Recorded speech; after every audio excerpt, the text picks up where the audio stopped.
2 1 go। Waheguru ji ਕਾ ਖਾਲਸਾ ਵਾਹਿਗੁਰੂ ਜੀ ਕੀ ਫਤਿਹ। ਦੁਨੀਆ ਭਰ ਵਿੱਚ ਟੀਵੀ 84 ਦੇਖ ਰਹੇ ਸਮੂਹ ਦਰਸ਼ਕਾਂ ਨੂੰ ਮੈਂ ਅੱਜ ਦੇ ਇਸ ਸੱਚੋ ਸੱਚ ਪ੍ਰੋਗਰਾਮ ਦੇ ਵਿੱਚ ਜੀ ਆਇਆਂ ਨੂੰ ਕਹਿਣਾ। ਹਰ ਵਾਰ ਦੀ ਤਰ੍ਹਾਂ ਸਾਡੇ ਨਾਲ ਅੱਜ ਦੇ ਇਸ ਪ੍ਰੋਗਰਾਮ ਦੇ ਵਿੱਚ ਵੀ ਗੱਲਬਾਤ ਕਰਨ ਲਈ ਸ਼ਾਮਲ ਹੋ ਰਹੇ ਹਨ ਖਾਲਿਸਤਾਨ ਅਫੇਅਰ ਸੈਂਟਰ ਦੇ ਡਾਇਰੈਕਟਰ ਡਾਕਟਰ ਅਮਰਜੀਤ ਸਿੰਘ ਜੀ। ਤੇ ਸਭ ਤੋਂ ਪਹਿਲਾਂ ਡਾਕਟਰ ਸਾਹਿਬ ਮੈਂ ਤੁਹਾਨੂੰ ਜੀ ਆਇਆਂ ਨੂੰ ਕਹਿਣਾ ਜੀ। ਵਾਹਿਗੁਰੂ ਜੀ ਕਾ ਖਾਲਸਾ ਵਾਹਿਗੁਰੂ ਜੀ ਕੀ ਫਤਿਹ। ਹਾਂਜੀ ਭਾਈ ਸੁਖਵਿੰਦਰ ਸਿੰਘ ਜੀ, ਤੁਹਾਨੂੰ ਵੀ ਤੇ ਟੀਵੀ 84 ਨਾਲ ਜੁੜੇ ਦੁਨੀਆ ਭਰ ਚ ਬੈਠੇ ਸਾਡੇ ਸਾਰੇ ਵਿਊਅਰਸ ਨੂੰ ਵੀ ਵਾਹਿਗੁਰੂ ਜੀ ਕਾ ਖਾਲਸਾ ਵਾਹਿਗੁਰੂ ਜੀ ਕੀ ਫਤਿਹ। ਬਿਲਕੁਲ ਡਾਕਟਰ ਸਾਹਿਬ, ਤੇ ਅੱਜ ਜਿਹੜਾ ਸ਼ੋਅ ਆ ਉਹਦੇ ਵਿੱਚ ਜਿਹੜਾ ਸਭ ਤੋਂ ਪਹਿਲਾਂ ਜਿਸ ਮੁੱਦੇ ਤੇ ਮੈਂ ਤੁਹਾਡੇ ਨਾਲ ਗੱਲ ਕਰਨੀ ਚਾਹੁੰਦਾ ਉਹ ਕਸ਼ਮੀਰ ਨਾਲ ਜੁੜਿਆ ਆ। ਕਸ਼ਮੀਰ ਜਿਹਦਾ ਕਿ ਜਿਹੜਾ ਇੱਕ ਸਪੈਸ਼ਲ ਸਟੇਟਸ ਭਾਰਤ ਦੇ ਜਿਹੜਾ ਕਬਜ਼ੇ ਵਾਲਾ ਕਸ਼ਮੀਰ ਆ ਉਹਨੂੰ ਦਿੱਤਾ ਗਿਆ ਸੀ 1950 ਤੋਂ ਬਾਅਦ। ਉਸਨੂੰ 5 ਅਗਸਤ 2019 ਨੂੰ ਖੋਹ ਲਿਆ ਗਿਆ ਉਸ ਭਾਰਤ ਦੀ ਪਾਰਲੀਮੈਂਟ ਵੱਲੋਂ। ਤੇ ਉਦੋਂ ਤੋਂ ਲੈ ਕੇ ਹੁਣ ਤੱਕ ਜੰਮੂ ਕਸ਼ਮੀਰ ਜਿਹੜਾ ਕਿ ਇੱਕ ਵੱਧ ਅਧਿਕਾਰਾਂ ਵਾਲਾ ਸੂਬਾ ਸੀ ਭਾਰਤ ਦੇ ਅੰਦਰ, ਉਹ ਸੂਬਾ ਵੀ ਨਹੀਂ ਰਿਹਾ। ਤੇ ਅੱਜ ਉਸ ਸਾਰੇ ਖਿੱਤੇ ਨੂੰ 2 ਯੂਨੀਅਨ ਟੈਰੀਟਰੀਜ਼ ਦੇ ਹੇਠ ਤੋੜ ਕੇ ਜੰਮੂ ਐਂਡ ਕਸ਼ਮੀਰ ਤੇ ਇੱਕ ਲੱਦਾਖ ਤੇ ਭਾਰਤ ਦਾ ਜਿਹੜਾ ਗਵਰਨਰ ਆ ਉਹਦੇ ਰਾਹੀਂ ਜਿਹੜਾ ਆ ਡਾਇਰੈਕਟ ਕੰਟਰੋਲ ਇੰਡੀਆ ਦੀ ਜਿਹੜੀ ਸੈਂਟਰਲ ਗਵਰਨਮੈਂਟ ਆ ਉਹ ਕਰ ਰਹੀ ਆ। ਤੇ ਪਿਛਲੇ ਲੰਮੇ ਲਗਭਗ ਜਦੋਂ ਤੋਂ 1947 ਤੋਂ ਬਾਅਦ ਅਸੀਂ ਦੇਖ ਰਹੇ ਹਾਂ ਕਿ ਕੰਟਰੋਲ ਤਾਂ ਇੰਡੀਅਨ ਗਵਰਨਮੈਂਟ ਦਾ ਹੀ ਰਿਹਾ। ਭਾਵੇਂ ਕਿ ਜਿਹੜੀ ਅਸੀਂ ਕਹਿ ਸਕਦੇ ਹਾਂ ਕਿ ਜਿਹੜੀ ਡਮੀ ਸਰਕਾਰ ਸੀ ਉਹ ਜੰਮੂ ਕਸ਼ਮੀਰ ਦੇ ਵਿੱਚ ਸਾਨੂੰ ਨਜ਼ਰ ਆਉਂਦੀ ਸੀ। ਤੇ ਪਰ ਜਿਹੜੀ ਓਕੂਪੇਸ਼ਨ ਆ ਉਹ ਬਾਏ ਫੋਰਸ ਮਿਲਟਰੀ ਫੋਰਸਿਸ ਦੇ ਜਮਾਵੜੇ ਦੇ ਨਾਲ ਹੀ ਜਿਹੜੀ ਇੰਡੀਆ ਦੀ ਉਹ ਲਗਾਤਾਰ ਚੱਲ ਰਹੀ ਸੀ। ਤੇ ਅੱਜ ਜਦੋਂ ਅਸੀਂ 2019 ਤੋਂ ਬਾਅਦ ਹੁਣ 2026 ਤੱਕ ਦੇਖ ਰਹੇ ਹਾਂ ਕਿ ਜਿਹੜੇ ਸਿਨੈਰੀਓ ਆ ਉਹ ਬਹੁਤ ਜ਼ਿਆਦਾ ਬਦਲਿਆ ਕਸ਼ਮੀਰ ਦੀ ਮੂਵਮੈਂਟ ਦੇ ਹਵਾਲੇ ਨਾਲ ਦੇਖਣਾ ਹੋਵੇ। ਇੱਕ ਤਾਂ ਇਹ ਹੈ ਕਿ ਕਸ਼ਮੀਰ ਜਿੱਥੇ ਲਗਾਤਾਰ ਜਿਹੜੀ ਪੀਪਲ ਰੈਜ਼ਿਸਟੈਂਸ ਸੀ ਉਹ ਸਾਨੂੰ ਵੱਡੇ ਪੱਧਰ ਤੇ ਨਜ਼ਰ ਆਉਂਦੀ ਸੀ, ਉਹ 2019 ਤੋਂ ਬਾਅਦ ਉਹ ਬਿਲਕੁਲ ਜਿਹੜਾ ਉਹਦਾ ਰੁੱਖ ਆ ਜਾਂ ਉਹਦਾ ਰੋਹ ਆ ਉਹ ਬਦਲ ਗਿਆ ਆ ਜਿਹੜਾ ਭਾਰਤੀ ਕਬਜ਼ੇ ਵਾਲਾ ਕਸ਼ਮੀਰ ਆ ਉਹਦੇ 'ਚ। ਤਾਂ ਤੁਸੀਂ ਇਹਨਾਂ ਜਿਹੜੇ 2019 ਤੋਂ ਬਾਅਦ ਅੱਜ ਜਿੱਥੇ ਕਸ਼ਮੀਰ ਖੜਾ ਆ ਇਹਨਾਂ ਹਾਲਾਤਾਂ ਨੂੰ ਤੁਸੀਂ ਕਿਵੇਂ ਦੇਖ ਰਹੇ ਹੋ? ਦੇਖੋ 1947 ਦੇ ਵਿੱਚ ਮੁਲਕ ਵੰਡ, ਪਾਰਟੀਸ਼ਨ, ਉਜਾੜਾ ਔਰ ਇਸ ਦੇ ਲਈ ਹਿੰਦੂ ਮੈਜੋਰਿਟੀ ਲਈ ਆਪਣਾ ਮੁਲਕ ਇੰਡੀਆ, ਮੁਸਲਮਾਨਾਂ ਲਈ ਪਾਕਿਸਤਾਨ। ਪਰ ਜੇ ਇਸ ਸਾਰੀ ਕਹਾਣੀ ਦੇ ਵਿੱਚ ਕੋਈ ਸਟੋਰੀ ਆਫ ਸੌਰੋ ਹੈ ਜਾਂ ਸਟੋਰੀ ਆਫ ਬਿਟਰੇਅਲ ਹੈ ਤੇ ਇਹ ਪੰਜਾਬ ਤੇ ਕਸ਼ਮੀਰ, ਜਾਂ ਉਹ ਕਹੀਏ ਕਿ ਸਿੱਖ ਕੌਮ ਪੰਜਾਬ 'ਚ ਵਸਦੀ ਔਰ ਜੰਮੂ ਕਸ਼ਮੀਰ ਦੇ ਵਿੱਚ ਵਸਦੀ ਮੁਸਲਮਾਨ ਮੈਜੋਰਿਟੀ ਦੀ ਜਿਹੜੀ ਕਹਾਣੀ ਹੈ ਉਹ ਸਟੋਰੀ ਆਫ ਬਿਟਰੇਅਲ ਦੀ ਕਹਾਣੀ ਵੀ ਹੈ, ਸਟੋਰੀ ਆਫ ਸੌਰੋਜ਼ ਦੀ ਵੀ ਹੈ, ਰੈਜ਼ਿਸਟੈਂਸ ਦੀ ਵੀ ਹੈ ਔਰ ਫਿਊਚਰ ਦੀ ਅਨਪ੍ਰੈਡਿਕਟੇਬਿਲਿਟੀ ਦੀ ਵੀ ਹੈ। ਇਹਦੇ 'ਚ ਕੋਈ ਸ਼ੱਕ ਨਹੀਂ ਹੈ ਕਿ ਜਦੋਂ ਮੁਲਕ ਵੱਲ ਅਸੀਂ ਦੇਖਦੇ ਹਾਂ ਪ੍ਰੀ 47, ਜਿਵੇਂ ਕੱਲ ਵੀ ਅਸੀਂ ਜ਼ਿਕਰ ਕੀਤਾ ਸੀ, ਕਲੋਨੀਅਲ ਮੈਪ ਮੇਕਿੰਗ ਜਾਂ ਮਿਸਚਿਫ ਮੈਪ ਮੇਕਿੰਗ। ਸੋ ਜ਼ਾਹਰ ਹੈ ਕਿ 2/3 ਜਿਹੜਾ ਭਾਰਤ ਹੈ ਉਸ ਵੇਲੇ ਦਾ ਜਿਹੜਾ ਬ੍ਰਿਟਿਸ਼ ਕੰਟਰੋਲ ਥੱਲੇ ਸੀ ਉਸ ਨੂੰ ਭਾਰਤ ਔਰ ਪਾਕਿਸਤਾਨ 2 ਮੁਲਕਾਂ 'ਚ ਵੰਡਿਆ ਗਿਆ ਰੈੱਡ ਕਲਿਫ ਵੱਲੋਂ। ਰੈੱਡ ਕਲਿਫ ਵੀ ਉਹ ਜਿਹੜਾ ਕਦੇ ਭਾਰਤ ਨਹੀਂ ਸੀ ਆਇਆ ਔਰ ਉਹਨੇ 1941 ਦੀ ਮਰਦਮਸ਼ੁਮਾਰੀ ਵਾਲਾ ਜਿਹੜਾ ਨਕਸ਼ਾ ਸੀ ਉਹ ਸਾਹਮਣੇ ਰੱਖ ਕੇ ਬਿਨਾਂ ਕੋਈ ਵਿਚਾਰ ਕੀਤੇ ਆ ਕਿ ਕਿੱਥੇ ਕੀ ਅਹਿਮ ਹੈ, ਕੀ ਰਹਿ ਜਾਂਦਾ ਹੈ, ਕੀ ਇਨਕਲੂਡ ਹੁੰਦਾ ਹੈ, ਉਹ ਡਿਵਾਈਡ ਕੀਤਾ। ਲੇਕਿਨ ਇਸ ਗੱਲ ਦਾ ਧਿਆਨ ਰਹੇ ਕਿ 1/3 ਭਾਰਤ, 1/3 ਜਿਹੜਾ ਹੈ ਉਹ 570 ਤੋਂ ਜ਼ਿਆਦਾ ਰਜਵਾੜਿਆਂ ਜਾਂ ਉਸ ਵੇਲੇ ਦੇ ਜਿਹਨੂੰ ਚੈਂਬਰ ਆਫ ਪ੍ਰਿੰਸਿਸ ਦੇ ਥੱਲੇ ਜਿਸ ਸਦਨ ਨੂੰ ਮਹਾਰਾਜਾ ਪਟਿਆਲਾ ਜਿਹੜਾ ਉਹਦਾ ਚਾਂਸਲਰ ਸੀ, 1/3 ਬਹੁਤ ਵੱਡੀ ਟੈਰੀਟਰੀ ਜਿਹਨਾਂ 'ਚ ਜਿਹੜੇ ਬਹੁਤ ਵੱਡੇ ਸੂਬੇ ਸੀ ਇਲਾਕੇ ਦੇ ਲਿਹਾਜ਼ ਨਾਲ, ਉਹਦੇ 'ਚ ਹੈਦਰਾਬਾਦ ਔਰ ਜੰਮੂ ਕਸ਼ਮੀਰ ਅਸੀਂ ਦੇਖ ਸਕਦੇ ਹਾਂ। ਹੈਦਰਾਬਾਦ ਰਿਆਸਤ ਜਿਹੜੀ ਸੀ ਉਹ ਵੀ 1 ਲੱਖ ਸਕੁਅਰ ਮਾਈਲ ਤੋਂ ਜ਼ਿਆਦਾ ਟੈਰੀਟਰੀ ਸੀ। ਹੁਣ ਦੋਨਾਂ ਦੀ ਕਹਾਣੀ ਇਹ ਹੈ ਕਿ ਜੰਮੂ ਕਸ਼ਮੀਰ ਦੇ ਨਾਲ ਤਾਂ ਫਿਰ ਸਿੱਖ ਇਤਿਹਾਸ ਔਰ ਸਿੱਖਾਂ ਦੀ ਈਵਨ 19th ਸੈਂਚੁਰੀ 'ਚ ਬਿਟਰੇਅਲ ਦੀ ਕਹਾਣੀ ਵੀ ਜੁੜਦੀ ਹੈ, ਜਦੋਂ ਕਿ ਮਾਮੂਲੀ ਬੈਕਗਰਾਉਂਡ ਵਾਲੇ ਸਧਾਰਨ ਬਿਲੋ ਪਾਵਰਟੀ ਲਾਈਨ ਜਿਉਣ ਵਾਲੇ ਧਿਆਨ ਸਿੰਘ, ਗੁਲਾਬ ਸਿੰਘ, ਸੁਚੇਤ ਸਿੰਘ ਜਿਹੜੇ ਭਰਾ ਸੀ, ਇਹਨਾਂ ਨੂੰ ਸਿੱਖ ਰਾਜ ਦੇ ਵਿੱਚ ਇੱਕ ਪ੍ਰਾਈਮ ਮਿਨਿਸਟਰ ਬਣਦਾ ਹੈ ਧਿਆਨ ਸਿੰਘ, ਔਰ ਗੁਲਾਬ ਸਿੰਘ ਨੂੰ ਰਾਜੇ ਦਾ ਖਿਤਾਬ ਖੁਦ ਮਹਾਰਾਜਾ ਰਣਜੀਤ ਸਿੰਘ ਦਿੰਦੇ ਨੇ। ਔਰ ਇਹਨਾਂ ਦਾ ਰੋਲ 1846 ਦੇ ਵਿੱਚ ਜਿਹੜੀ ਐਂਗਲੋ ਸਿੱਖ ਵਾਰ ਹੈ ਉਹਦੇ ਵਿੱਚ ਪੂਰਾ ਟ੍ਰੈਚਰੀ ਦਾ ਨਤੀਜੇ ਦੇ ਤੌਰ ਤੇ 72 ਲੱਖ ਰੁਪਏ ਦੇ ਨਾਂ ਥੱਲੇ ਕਿ ਜੀ ਉਹ ਜਿਹੜਾ ਜਰਮਾਨਾ ਸਿੱਖ ਰਾਜ ਨੂੰ ਠੋਕਿਆ ਗਿਆ ਉਹਨਾਂ ਕੋਲ ਦੇਣ ਲਈ ਪੂਰੇ ਪੈਸੇ ਨਹੀਂ ਸੀ, ਤੇ ਜੰਮੂ ਕਸ਼ਮੀਰ ਦੇ ਗੁਲਾਬ ਸਿੰਘ ਨੇ ਜਿਹੜਾ ਉਹ 72 ਲੱਖ ਦੇ ਕੇ ਉਹਨੂੰ ਖਰੀਦ ਲਿਆ। ਹਾਲਾਂਕਿ ਇਹ ਜਿਹੜਾ ਰਿਵਾਰਡ ਸੀ ਫॉर ਦਾ ਬਿਟਰੇਅਰ। ਹੁਣ ਇੱਥੋਂ ਕਹਾਣੀ, ਕਿਉਂਕਿ ਜੇ ਅੱਜ ਉੱਥੇ ਕੀ ਹੋ ਰਿਹਾ ਜਦੋਂ ਅਸੀਂ ਗੱਲਬਾਤ ਵੀ ਕਰ ਰਹੇ ਹਾਂ, ਪਿਛਲੇ 48 ਘੰਟੇ 'ਚ ਕਸ਼ਮੀਰ ਵਾਦੀ ਤੋਂ ਲੈ ਕੇ ਜੰਮੂ, ਡੋਡਾ, ਰਜੌਰੀ ਤੱਕ ਬਹੁਤ ਵੱਡੇ ਪੈਮਾਨੇ ਦੇ ਉੱਤੇ ਜਿਹੜੇ ਨੇ ਉਹ ਪ੍ਰੋਟੈਸਟ ਹੋਏ ਨੇ। ਜਿਹੜੀ ਰੂਲਿੰਗ ਯੂਨੀਅਨ ਟੈਰੀਟਰੀ ਦੇ ਵਿੱਚ ਪਾਰਟੀ ਹੈ ਨੈਸ਼ਨਲ ਕਾਨਫਰੰਸ, ਉਮਰ ਅਬਦੁੱਲਾ ਦੇ ਥੱਲੇ, ਉਹਨਾਂ ਵੱਲੋਂ ਵੀ ਜਿਹੜੇ ਨੇ ਪ੍ਰੋਟੈਸਟ ਕੀਤੇ ਗਏ ਨੇ, ਔਰ ਮਹਿਬੂਬਾ ਮੁਫਤੀ ਦੀ ਪਾਰਟੀ ਜਿਹੜੀ ਸ਼ਾਇਦ PDP ਉਹਦਾ ਨਾਂ ਹੈ, ਉਹਨਾਂ ਵੱਲੋਂ ਵੀ ਕੀਤੇ ਗਏ ਨੇ। ਜਦੋਂ ਕਿ ਬਹੁਤ ਛੋਟਾ ਸੈਕਸ਼ਨ ਜਿੱਥੇ ਜਿਹੜਾ BJP ਨੂੰ ਰਿਪਰੈਜ਼ੈਂਟ ਕਰਦਾ ਹੈ, ਉਹਨਾਂ ਨੇ ਇਸ ਨੂੰ ਹੈਪੀਨੈਸ ਡੇ, ਡਿਲੀਵਰੀ ਡੇ, ਰਿਵਾਰਡ ਡੇ ਇਸ ਕਿਸਮ ਦੇ ਨਾਂ ਦੇ ਕੇ ਸੈਲੀਬ੍ਰੇਟ ਕੀਤਾ ਹੈ। ਪਰ ਜੋ ਕੁਝ, ਔਰ ਤੁਸੀਂ ਬਿਲਕੁਲ ਠੀਕ ਕਿਹਾ ਇਹਦੀ ਇੰਟਰੋਡਕਸ਼ਨ ਦੇ ਵਿੱਚ, ਹਾਲਾਂਕਿ ਜਦੋਂ ਅਸੀਂ ਡਿਵੀਜ਼ਨ ਦੇ ਵੇਲੇ ਦੇਖਦੇ ਹਾਂ ਕਿ ਜਿਹੜਾ 1/3 ਟੈਰੀਟਰੀ ਮਹਾਰਾਜਿਆਂ ਦੇ ਕੋਲ ਸੀ,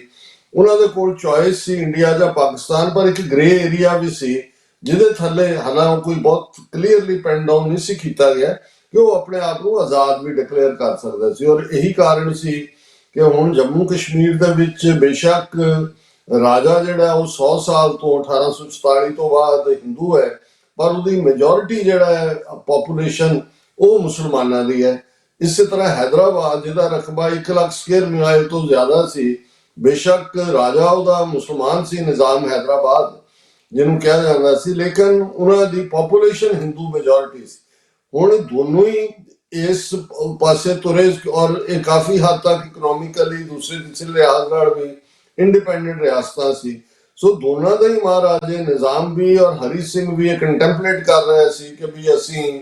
ਆਪਣੇ ਆਪ ਨੂੰ ਆਜ਼ਾਦ ਰੱਖੀਏ। ਜਿਹੜੀ ਆਪਸ਼ਨ ਉਹਨਾਂ ਦੇ ਕੋਲ ਸੀ, ਭਾਵੇਂ ਬਹੁਤ ਜ਼ਿਆਦਾ ਬਲੈਕ ਐਂਡ ਵਾਈਟ ਦੇ ਵਿੱਚ ਨਹੀਂ ਸੀ। ਦੋਨਾਂ ਦਾ ਕੀ ਹਸ਼ਰ ਹੋਇਆ, ਹਾਲਾਂ ਨਿਜ਼ਾਮ ਹੈਦਰਾਬਾਦ ਨੇ ਤਾਂ ਈਵਨ ਇਹ ਵੀ ਐਫਰਟ ਕੀਤਾ, ਉਦੋਂ ਨੇਸ਼ਨ ਆਫ ਲੀਗਸ ਤੱਕ ਵੀ ਉਹਨੇ ਪਹੁੰਚ ਕੀਤੀ ਕਿ ਉਸ ਨੂੰ ਇੰਡੀਪੈਂਡੈਂਟ ਰੈਕਗਨਾਈਜ਼ ਕੀਤਾ ਜਾਏ। ਔਰ 1 ਸਾਲ 1947 ਤੋਂ ਲੈ ਕੇ ਸਤੰਬਰ 1948 ਤੱਕ ਜਿਹੜਾ ਉਹ ਹੈਦਰਾਬਾਦ ਆਜ਼ਾਦ ਰਿਹਾ। ਜਦੋਂ ਕਿ ਕਾਇਦੇ ਆਜ਼ਮ ਮੁਹੰਮਦ ਅਲੀ ਜਿਨ੍ਹਾਂ ਦੀ ਡੈਥ ਹੋਈ,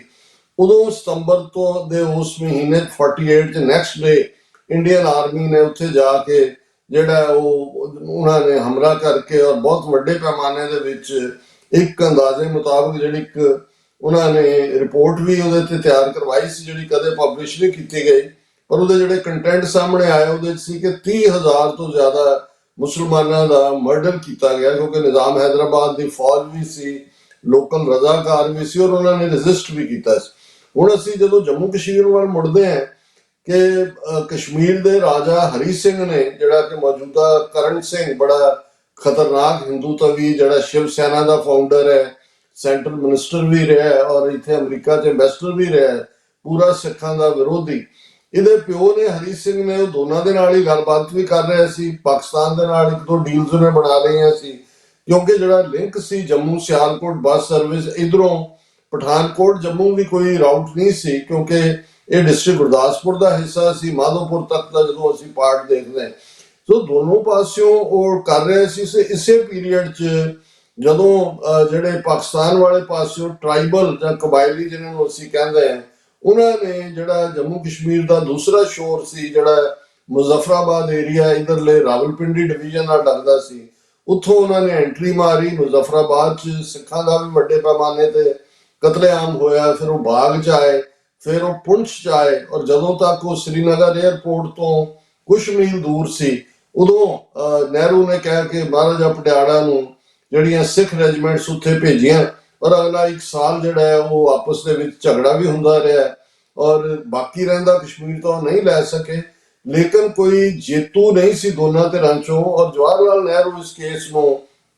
ਯੂਨਾਈਟਿਡ ਨੇਸ਼ਨ ਸਿਕਿਉਰਿਟੀ ਕਾਉਂਸਲ ਦੇ ਵਿੱਚ ਲੈ ਕੇ ਗਿਆ, ਔਰ ਯੂਨਾਈਟਿਡ ਨੇਸ਼ਨ ਸਿਕਿਉਰਿਟੀ ਕਾਉਂਸਲ ਨੇ ਇਹ ਕੀਤਾ ਕਿ ਵੀ ਇਹ ਸਾਰੇ ਪੀਰੀਅਡ ਦੇ ਵਿੱਚ ਲਗਭਗ ਪਾਕਿਸਤਾਨ ਵਾਲੇ ਪਾਸਿਓਂ ਜਿਹੜੇ ਕਬਾਇਲੀ ਸੀ 5,000 ਸਕੁਅਰ ਮਾਈਲ ਤੋਂ ਜ਼ਿਆਦਾ ਟੈਰੀਟਰੀ ਉਹਨਾਂ ਨੇ ਆਜ਼ਾਦ ਕਸ਼ਮੀਰ ਦੇ ਵਿੱਚ ਜਿਹਨੂੰ ਕਿਹਾ ਜਾਂਦਾ ਉਹ ਲੈ ਲਈ।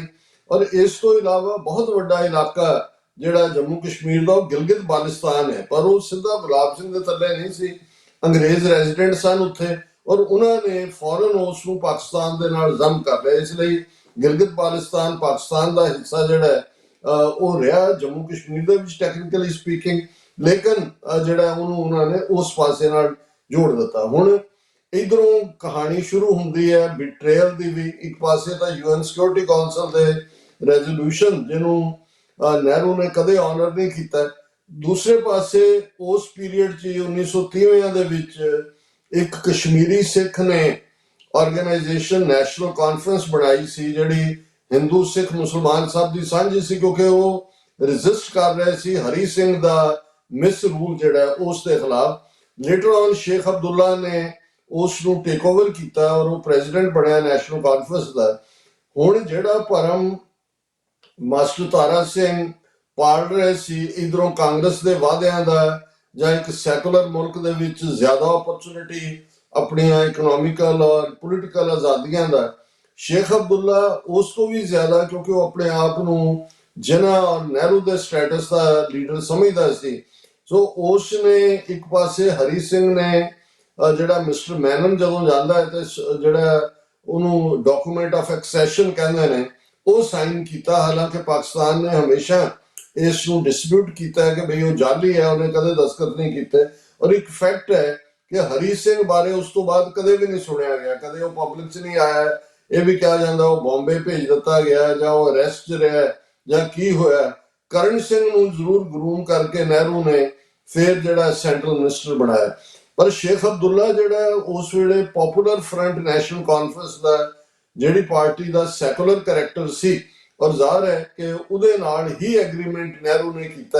ਔਰ ਜਿਹੜਾ ਅਸੀਂ ਆਰਟੀਕਲ 370 ਜਿਹੜਾ ਕਿ 5 ਅਗਸਤ 2019 ਨੂੰ ਜਿਹਨੂੰ ਐਬਰੋਗੇਟ ਕੀਤਾ ਗਿਆ, ਇਹ ਐਕਚੁਅਲੀ ਇੰਡੀਅਨ ਕਨਸਟੀਟਿਊਸ਼ਨ ਦੇ ਮੂਲ ਡਰਾਫਟ ਦਾ ਹਿੱਸਾ ਸੀ। ਔਰ ਆਰਟੀਕਲ 370 ਦੇ ਥੱਲੇ ਸਪੈਸ਼ਲ ਰਾਈਟਸ ਕਸ਼ਮੀਰੀਆਂ ਨੂੰ, ਜੰਮੂ ਕਸ਼ਮੀਰ ਸੂਬੇ ਨੂੰ ਮਿਲੇ, ਉਹਨਾਂ ਦੀ ਆਪਣੀ ਕਨਸਟੀਟਿਊਐਂਟ ਅਸੈਂਬਲੀ ਬਣੀ, ਕਿਉਂਕਿ ਬਾਕੀ ਭਾਰਤ ਦੇ ਲਈ ਕਨਸਟੀਟਿਊਸ਼ਨ ਬਣਾਉਣ ਲਈ ਆਪਣੀ ਅਸੈਂਬਲੀ ਸੀ, ਔਰ ਕਨਸਟੀਟਿਊਐਂਟ ਅਸੈਂਬਲੀ ਵੀ ਉਹਨਾਂ ਦੀ ਬਣੀ। ਔਰ ਇਹ ਉਹਦਾ ਰੁਖ ਸੀ ਕਨਸਟੀਟਿਊਐਂਟ ਅਸੈਂਬਲੀ ਦਾ ਕਿ ਕੋਈ ਵੀ ਕਾਨੂੰਨ ਜਿਹੜਾ ਦਿੱਲੀ ਪਾਰਲੀਮੈਂਟ ਦੇ ਵਿੱਚ ਬਣੇਗਾ ਆਟੋਮੈਟਿਕਲੀ ਜੰਮੂ ਕਸ਼ਮੀਰ ਤੇ ਲਾਗੂ ਨਹੀਂ ਹੋਏਗਾ। ਉਹਨੂੰ ਜੰਮੂ ਕਸ਼ਮੀਰ ਦੀ ਜਿਹੜੀ ਹੈ ਪਾਰਲੀਮੈਂਟ ਵੱਲੋਂ, ਜਿਹੜਾ ਅਸੈਂਬਲੀ ਵੱਲੋਂ ਜਿਹੜਾ ਉਹ ਪਾਸ ਕਰਨਾ ਜ਼ਰੂਰੀ ਹੋਏਗਾ। ਉਹਨਾਂ ਦਾ ਆਪਣਾ ਨੈਸ਼ਨਲ ਐਂਥਮ, ਨੈਸ਼ਨਲ ਫਲੈਗ, ਔਰ ਜਿਹੜਾ ਹੈਡ ਆਫ ਦਾ ਸਟੇਟ ਹੈ ਉਹਦੇ ਲਈ ਸਦਰੇ ਰਿਆਸਤ। ਸੋ ਉਹਦਾ ਰੁਤਬਾ ਕੋਈ ਅੱਜ ਦੇ ਚੀਫ ਮਿਨਿਸਟਰ ਵਾਂਗ ਨਹੀਂ ਸੀ, ਉਹ ਇੱਕ ਪ੍ਰੈਜ਼ੀਡੈਂਟ ਦੇ ਤੌਰ ਦੇ ਉੱਤੇ। ਔਰ ਉਸ ਦੇ ਨਾਲ ਵੀ ਜਿਹੜੀ ਅਹਿਮੀਅਤ ਵਾਲੀ ਗੱਲ ਸੀ ਕਿ ਕੋਈ ਵੀ ਗੈਰ ਜੰਮੂ ਕਸ਼ਮੀਰ ਦਾ ਬੰਦਾ ਜਿਹੜਾ ਹੈ ਉਹ ਜੰਮੂ ਕਸ਼ਮੀਰ ਦੇ ਵਿੱਚ ਜਿਹੜਾ ਕੋਈ ਜ਼ਮੀਨ ਜਾਇਦਾਦ ਨਹੀਂ ਸੀ ਖਰੀਦ ਸਕਦਾ। ਡੋਮਿਸਾਈਲ ਦਾ ਰਾਈਟ ਬੜਾ ਸਟ੍ਰਿਕਟ ਸੀ, ਔਰ ਈਵਨ ਇੱਥੋਂ ਤੱਕ ਵੀ ਸੀ ਕਿ ਜੇ ਕੋਈ ਜੰਮੂ ਕਸ਼ਮੀਰ ਦੀ ਲੜਕੀ ਬਾਹਰ ਵਿਆਹ ਕਰਦੀ ਸੀ ਤੇ ਉਹ ਜਿਹੜਾ ਜਵਾਈ ਹੈ ਉਹਨੂੰ ਹੱਕ ਨਹੀਂ ਸੀ ਮਿਲਦਾ ਕਿ ਵੀ ਉਹ ਆ ਕੇ ਜੰਮੂ ਕਸ਼ਮੀਰ 'ਚ ਖਰੀਦ ਸਕੇ। ਸੋ ਆਪਣੇ ਵੱਲੋਂ ਸ਼ੇਖ ਅਬਦੁੱਲਾ ਨੇ ਸਮਝਿਆ ਕਿ ਵੀ ਉਹ ਗ੍ਰੇਟਰ ਇੰਡੀਆ ਦਾ ਹਿੱਸਾ ਹੋਣ ਦੇ ਬਾਵਜੂਦ ਵੀ ਉਹਨਾਂ ਦੀ ਆਪਣੀ ਸੈਪਰੇਟ ਹੋਂਦ ਵੀ ਕਾਇਮ ਹੈ, ਉਹਨਾਂ ਦੀ ਆਬਾਦੀ ਡੈਮੋਗ੍ਰਾਫੀ ਵੀ ਨਹੀਂ ਬਦਲ ਸਕਦੀ, ਔਰ ਉਸ ਦੇ ਨਾਲ ਨਾਲ ਜਿਹੜਾ ਉਹਨਾਂ ਦੇ ਕੋਲ ਆਪਣੀ ਇੰਡੀਪੈਂਡੈਂਸ ਹੈ। ਔਰ ਲੇਕਿਨ ਉਸ ਪੀਰੀਅਡ ਦੇ ਵਿੱਚ ਹੀ ਇਹ ਐਗਰੀਮੈਂਟ ਕੁਛ ਦੇਰ ਹੀ ਜਦੋਂ ਅਜੇ ਲਾਗੂ ਹੋਇਆ ਸੀ, 4-5 ਸਾਲ ਬਾਅਦ, ਉਦੋਂ ਕਰਨ ਸਿੰਘ ਔਰ ਨਹਿਰੂ ਇਹਨਾਂ ਨੂੰ ਇਹ ਲੱਗਣ ਲੱਗਾ, ਕਿਉਂਕਿ ਸ਼ੇਖ ਅਬਦੁੱਲਾ ਟਾਵਰਿੰਗ ਪਰਸਨੈਲਿਟੀ ਸੀ, ਉਹਨੇ ਅਮਰੀਕਨ ਐਂਬੈਸਡਰ ਨੂੰ ਮਿਲਣਾ, ਬਾਕੀਆਂ ਨੂੰ ਮਿਲਣਾ, ਉਹ ਐਜ਼ ਏ ਸਦਰੇ ਰਿਆਸਤ ਬਿਹੇਵ ਕਰ ਰਿਹਾ ਸੀ। ਤੇ ਇੰਟੈਲੀਜੈਂਸ ਬਿਊਰੋ ਨੇ ਕਰਨ ਸਿੰਘ ਦੇ ਨਾਲ ਮਿਲ ਕੇ ਨਹਿਰੂ ਦੇ ਨੂੰ ਇਸ ਗੱਲ ਲਈ ਤਿਆਰ ਕੀਤਾ। ਉਹਨਾਂ ਨੇ ਕਿਹਾ ਜੀ ਇਹ ਤਾਂ ਇੰਡੀਪੈਂਡੈਂਟ ਜੰਮੂ ਕਸ਼ਮੀਰ ਦੇ ਲਈ ਸਟਰਗਲ ਕਰਨ ਵਾਲਾ ਜਿਹੜਾ ਉਹ ਇਹਦਾ ਇਰਾਦਾ ਹੈ, ਇਹਨੇ ਸੈਪਰੇਟ ਕਰ ਲੈਣਾ, ਅਮਰੀਕਾ ਇਹਨੂੰ ਸਪੋਰਟ ਕਰੇਗਾ। ਔਰ ਜਦੋਂ ਅਸੀਂ ਕੋਲਡ ਵਾਰ ਈਰਾ ਦੇ ਵਿੱਚ ਦੇਖਦੇ ਹਾਂ ਜਿਹੜੀ ਉਸ ਗ੍ਰੇਟ ਗੇਮ ਔਰ ਹੁਣ ਗ੍ਰੇਟ ਗੇਮ ਦਾ ਜ਼ਿਕਰ ਹੁੰਦਾ ਹੈ ਉਸ ਪੀਰੀਅਡ 'ਚ, ਸੋ ਬੜੇ ਧੋਖੇ ਨਾਲ ਸ਼ੇਖ ਅਬਦੁੱਲੇ ਨੂੰ ਗ੍ਰਿਫਤਾਰ ਕਰ ਲਿਆ ਗਿਆ। ਔਰ ਉਸ ਤੋਂ ਬਾਅਦ ਜਿਵੇਂ ਤੁਸੀਂ ਕਿਹਾ ਵੀ ਡੰਮੀ ਰਿਆਸਤਾਂ, ਉਹ GM ਸਾਦਕ ਹੋਏ, ਮੀਰ ਕਾਸਮ ਹੋਏ, ਇਹ ਸਾਰੇ ਰਹੇ। ਔਰ ਸ਼ੇਖ ਅਬਦੁੱਲਾ ਲਗਭਗ 13-14 ਸਾਲ ਬਿਹਾਈਂਡ ਪ੍ਰਿਜ਼ਨ ਰਿਹਾ। ਔਰ ਐਮਨੈਸਟੀ ਇੰਟਰਨੈਸ਼ਨਲ ਜਦੋਂ 1960 ਦੇ ਵਿੱਚ ਹੋਂਦ ਦੇ ਵਿੱਚ ਆਈ ਤਾਂ ਇਸ ਗੱਲ ਦਾ ਧਿਆਨ ਰਹੇ ਕਿ ਸ਼ੇਖ ਅਬਦੁੱਲਾ ਪਹਿਲਾ ਸੀ ਜਿਹਨੂੰ ਪ੍ਰਿਜ਼ਨਰ ਆਫ ਕੌਂਸ਼ੀਅਸ ਕਿਹਾ ਗਿਆ। ਇਹ ਉਦੋਂ ਅਜੇ, ਹੁਣ ਤਾਂ ਐਮਨੈਸਟੀ ਦਾ ਨਾਂ ਹਰ ਦੁਨੀਆ ਭਰ ਦੇ ਹਰ ਕੋਨੇ 'ਚ ਜਾਣਿਆ ਜਾਂਦਾ ਹੈ। ਸੋ ਜਿਹੜਾ ਪਹਿਲਾ ਕੈਂਪੇਨ ਐਮਨੈਸਟੀ ਇੰਟਰਨੈਸ਼ਨਲ ਨੇ ਕੀਤਾ ਸੀ ਕਿ ਪ੍ਰਿਜ਼ਨਰ ਆਫ ਕੌਂਸ਼ੀਅਸ ਨੂੰ ਰਿਲੀਜ਼ ਕੀਤਾ ਜਾਏ, ਉਹ ਸ਼ੇਖ ਅਬਦੁੱਲਾ ਦੇ ਉੱਤੇ ਸੀ। ਔਰ ਮੇਰਾ ਖਿਆਲ ਹੈ 14-15 ਸਾਲ ਥੋੜੀ ਬਹੁਤ ਵਿੱਚੋਂ ਜਿਹੜਾ ਹੈ ਉਹ ਏਰੀਆ, ਜਿਹੜਾ ਵਕਤ ਨੂੰ ਛੱਡ ਕੇ ਸ਼ੇਖ ਅਬਦੁੱਲਾ ਨੇ ਵੀ ਰਿਅਲਾਈਜ਼ ਕਰ ਲਿਆ ਕਿ ਭਾਈ, ਕਿਉਂਕਿ ਪਾਕਿਸਤਾਨ ਦੀ ਡਿਫੀਟ ਹੋਈ 71 ਦੇ ਵਿੱਚ, ਬੰਗਲਾਦੇਸ਼ ਬਣ ਗਿਆ, ਤਾਂ ਮੈਨੂੰ ਲੱਗਦਾ ਵੀ ਸ਼ੇਖ ਅਬਦੁੱਲਾ ਨੂੰ ਜਿਹੜੀ ਹੋਪ ਸੀ ਕਿ ਪਾਕਿਸਤਾਨ ਮਿਲੀਟੈਰਲੀ ਜਾਂ ਅਦਰਵਾਈਜ਼ ਹਾਲਾਤ ਐਸੇ ਬਣਨਗੇ ਕਿ ਬਈ ਕਿ ਜੰਮੂ ਕਸ਼ਮੀਰ ਆਪਣੇ ਹੱਕ ਲੈ ਸਕੇਗਾ, ਸ਼ੇਖ ਅਬਦੁੱਲਾ ਨੇ ਮਰਨ ਤੋਂ ਪਹਿਲਾਂ ਫਿਰ ਇੰਦਰਾ ਗਾਂਧੀ ਦੇ ਨਾਲ ਕੰਪਰੋਮਾਈਜ਼ ਕੀਤਾ, ਉਹਨੂੰ ਜੇਲ੍ਹ ਚੋਂ ਬਾਹਰ ਕੱਢਿਆ ਗਿਆ, ਉਹ ਚੀਫ ਮਿਨਿਸਟਰ ਬਣਿਆ, ਬਹੁਤੀ ਦੇਰ ਨਹੀਂ ਰਿਹਾ, ਪਰ ਉਹਨੇ ਇਨ ਦਾ ਮੀਨ ਟਾਈਮ ਉਹਦਾ ਲੜਕਾ ਫਾਰੂਕ ਅਬਦੁੱਲਾ, ਜਿਹੜਾ ਮੈਡੀਕਲ ਡਾਕਟਰ ਲੰਡਨ 'ਚ ਪ੍ਰੈਕਟਿਸ ਕਰਦਾ ਸੀ, married to a white woman, ਉਹਨੂੰ ਸਿਆਸਤ ਦੇ ਵਿੱਚ ਲਿਆਂਦਾ। ਔਰ ਇਸ ਤਰ੍ਹਾਂ ਜਿਵੇਂ ਨਹਿਰੂ ਦੇ ਖਾਨਦਾਨ ਦੀ ਇੰਦਰਾ ਜਾਂ ਰਾਜੀਵ ਗਾਂਧੀ ਜਾਂ ਅੱਜ ਰਾਹੁਲ ਗਾਂਧੀ ਇੱਕ ਡਾਇਨੈਸਟਿਕ ਜਿਹੜੀ ਹੈ ਉਹ ਪ੍ਰੈਕਟਿਸ ਸ਼ੁਰੂ ਹੋਈ, ਇਵੇਂ ਹੀ ਫਾਰੂਕ ਅਬਦੁੱਲਾ ਜਿਹੜਾ ਲੰਬਾ ਵਕਤ ਚੀਫ ਮਿਨਿਸਟਰ ਵੀ ਰਿਹਾ ਔਰ ਬਾਅਦ ਦੇ ਵਿੱਚ ਜਿਹੜਾ ਉਹ ਮੈਂਬਰ ਪਾਰਲੀਮੈਂਟ ਵੀ ਰਿਹਾ, ਹੁਣ ਉਮਰ ਅਬਦੁੱਲਾ। ਹੁਣ ਇਹ ਕਹਾਣੀ ਇੱਕ ਪਾਸੇ ਜੇ ਅਸੀਂ ਰੱਖ ਕੇ ਦੇਖੀਏ ਤੇ ਇਹ ਦੋਵੇਂ ਪਾਸੋਂ ਬਿਟਰੇਅਲ ਇਸ ਲੈਵਲ ਦੇ ਉੱਤੇ ਹੁੰਦੀ ਹੈ। ਅਸੀਂ ਇੱਕ ਪਾਸੇ ਜਦੋਂ ਸਿੱਖ ਕੌਮ ਦੀ ਗੱਲ ਕਰਦੇ ਹਾਂ ਤਾਂ ਅਸੀਂ, ਮੇਰਾ ਕਾਫੀ ਦੇਰ ਇਹ ਮੇਰਾ ਵੀ ਖਿਆਲ ਰਿਹਾ ਕਿ ਜੇ ਫਰੀडम ਆਫ ਇੰਡੀਆ ਬਿੱਲ ਦੇ ਵਿੱਚ ਸਿੱਖਾਂ ਦਾ ਐਜ਼ ਏ ਥਰਡ ਪਾਰਟੀ ਜਾਂ ਜੋ ਵੀ ਸਮਝੌਤਾ ਕਾਂਗਰਸ ਨਾਲ ਵੀ ਕਰਨ ਤੋਂ ਪਹਿਲੇ ਕੁਝ ਲਿਖਤੀ ਹੁੰਦਾ, ਕੁਝ ਕਨਸਟੀਟਿਊਸ਼ਨ ਦੇ ਲਿਖਤੀ ਹੁੰਦਾ, ਪਰ ਜੋ ਹਾਲ ਇਹਨਾਂ ਨੇ 5 ਅਗਸਤ 2019 ਨੂੰ ਜੰਮੂ ਕਸ਼ਮੀਰ ਦਾ ਕੀਤਾ ਹੈ, ਮੈਨੂੰ ਲੱਗਦਾ ਹੈ ਵੀ ਜਿਹੜੇ ਪੰਜਾਬੀ ਜਿਵੇਂ ਕਹਿੰਦੇ ਨੇ ਮਰ ਗਏ ਤੇ ਮੁੱਕਰ ਗਏ, ਉਹ ਲਿਖਤੀ ਹੋਏ, ਜ਼ਬਾਨੀ ਹੋਏ। ਸ਼ੇਖ ਅਬਦੁੱਲਾ ਦਾ ਘੱਟੋ ਘੱਟ ਇੰਨਾ ਸੀ ਕਿ ਉਹਨੇ ਲਿਖਤੀ ਔਰ ਕਨਸਟੀਟਿਊਸ਼ਨ ਦਾ ਹਿੱਸਾ ਬਣਾਇਆ, ਪਰ ਜਿਵੇਂ ਇਹਨਾਂ ਨੇ 5 ਅਗਸਤ 2019 ਨੂੰ ਸਭ ਕੁਝ ਐਬਰੋਗੇਟ ਕੀਤਾ, ਉਹਦਾ ਸਟੇਟ ਦਾ ਰੁਤਬਾ ਵੀ। ਔਰ ਇਸ ਗੱਲ ਦਾ ਧਿਆਨ ਰਹੇ, ਬਹੁਤ ਵਾਰ ਅਸੀਂ ਪੰਜਾਬ ਦੀਆਂ ਸਮੱਸਿਆਵਾਂ ਦਾ ਜ਼ਿਕਰ 1966 ਦੀ ਰੀਆਰਗੇਨਾਈਜੇਸ਼ਨ ਤੋਂ ਬਾਅਦ ਦੀ ਹਿਸਟਰੀ ਨਾਲ ਜ਼ਿਆਦਾ ਜੋੜ ਕੇ ਕਰਦੇ ਹਾਂ, ਪਰ ਈਵਨ ਜੇ ਤੁਸੀਂ ਦੇਖੋ ਵੀ ਜਿਹੜਾ ਕੱਟਿਆ ਵੱਢਿਆ ਪੰਜਾਬ ਸੀ 47 ਤੋਂ ਬਾਅਦ, ਕਿਉਂਕਿ ਪ੍ਰੀ 47 29 ਜ਼ਿਲ੍ਹੇ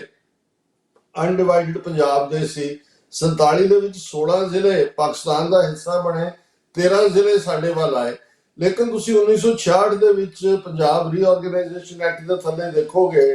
ਕਿ ਕਿੰਨੀ ਵੱਡੀ ਟੈਰੀਟਰੀ ਪੰਜਾਬ ਨਾਲੋਂ ਤੋੜ ਕੇ ਹਿਮਾਚਲ ਨੂੰ ਦਿੱਤੀ ਗਈ। ਹਿਮਾਚਲ ਹਾਲੇ ਸਟੇਟ ਵੀ ਨਹੀਂ ਸੀ, ਉਦੋਂ ਯੂਨੀਅਨ ਟੈਰੀਟਰੀ ਸੀ। ਉਸ ਤੋਂ ਕਈ ਸਾਲ ਬਾਅਦ ਜਿਹੜੀ ਹੈ ਉਹ ਆਪਸ ਦੇ ਜਿਹੜੀ ਹੈ ਉਹ ਹਿਮਾਚਲ ਨੂੰ ਸਟੇਟਹੁੱਡ ਦਿੱਤਾ ਗਿਆ, ਔਰ ਇਸੇ ਤਰ੍ਹਾਂ ਇੱਕ ਖਿੱਤਾ ਕੱਟ ਕੇ ਹਰਿਆਣਾ ਬਣਾਇਆ ਗਿਆ। ਸੋ ਜਿਵੇਂ ਅੱਜ ਅਸੀਂ 5 ਅਗਸਤ 2019 ਤੋਂ ਬਾਅਦ ਦੇਖਦੇ ਹਾਂ ਕਿ ਲੱਦਾਖ ਨੂੰ ਯੂਨੀਅਨ ਟੈਰੀਟਰੀ ਬਣਾ ਦਿੱਤਾ ਹੈ, ਜੰਮੂ ਕਸ਼ਮੀਰ ਨੂੰ ਯੂਨੀਅਨ ਟੈਰੀਟਰੀ ਬਣਾ ਕੇ ਸਟੇਟ ਦਾ ਰੁਤਬਾ ਹੀ ਖਤਮ ਕਰ ਦਿੱਤਾ ਹੈ। ਪੰਜਾਬ ਦੇ ਹਵਾਲੇ ਨਾਲ ਵੀ ਮੈਂ ਇਹ ਰਿਮਾਈਂਡਰ ਦੇਣਾ ਚਾਹੁੰਦਾ ਵੀ ਆਲਰੇਡੀ ਉਹਨਾਂ ਨੇ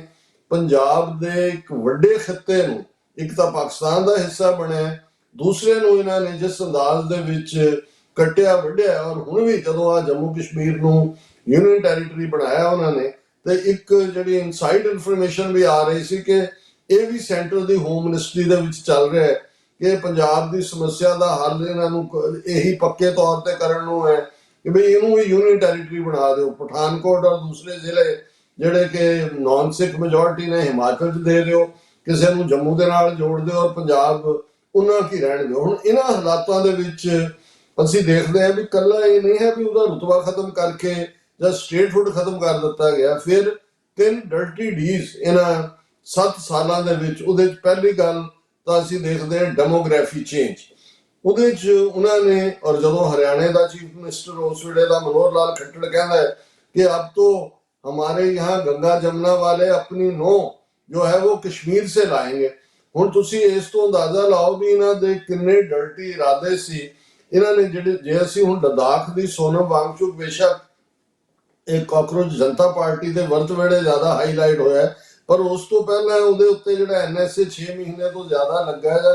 ਲੱਦਾਖ ਜਿਹੜਾ ਜਿਹਨੂੰ ਯੂਨੀਅਨ ਟੈਰੀਟਰੀ ਬਣਾਇਆ ਗਿਆ, ਇੱਕ ਸਟੇਜ ਤੇ ਸੋਨਮ ਵਾਂਗਚੁਕ ਦਾ ਪਿਓ ਵੀ ਔਰ ਇਹ ਵੀ ਇਸ ਲਈ ਮੁਹਿੰਮ ਕਰ ਰਹੇ ਸੀ ਜੀ ਕਿ ਜੰਮੂ ਕਸ਼ਮੀਰ 'ਚ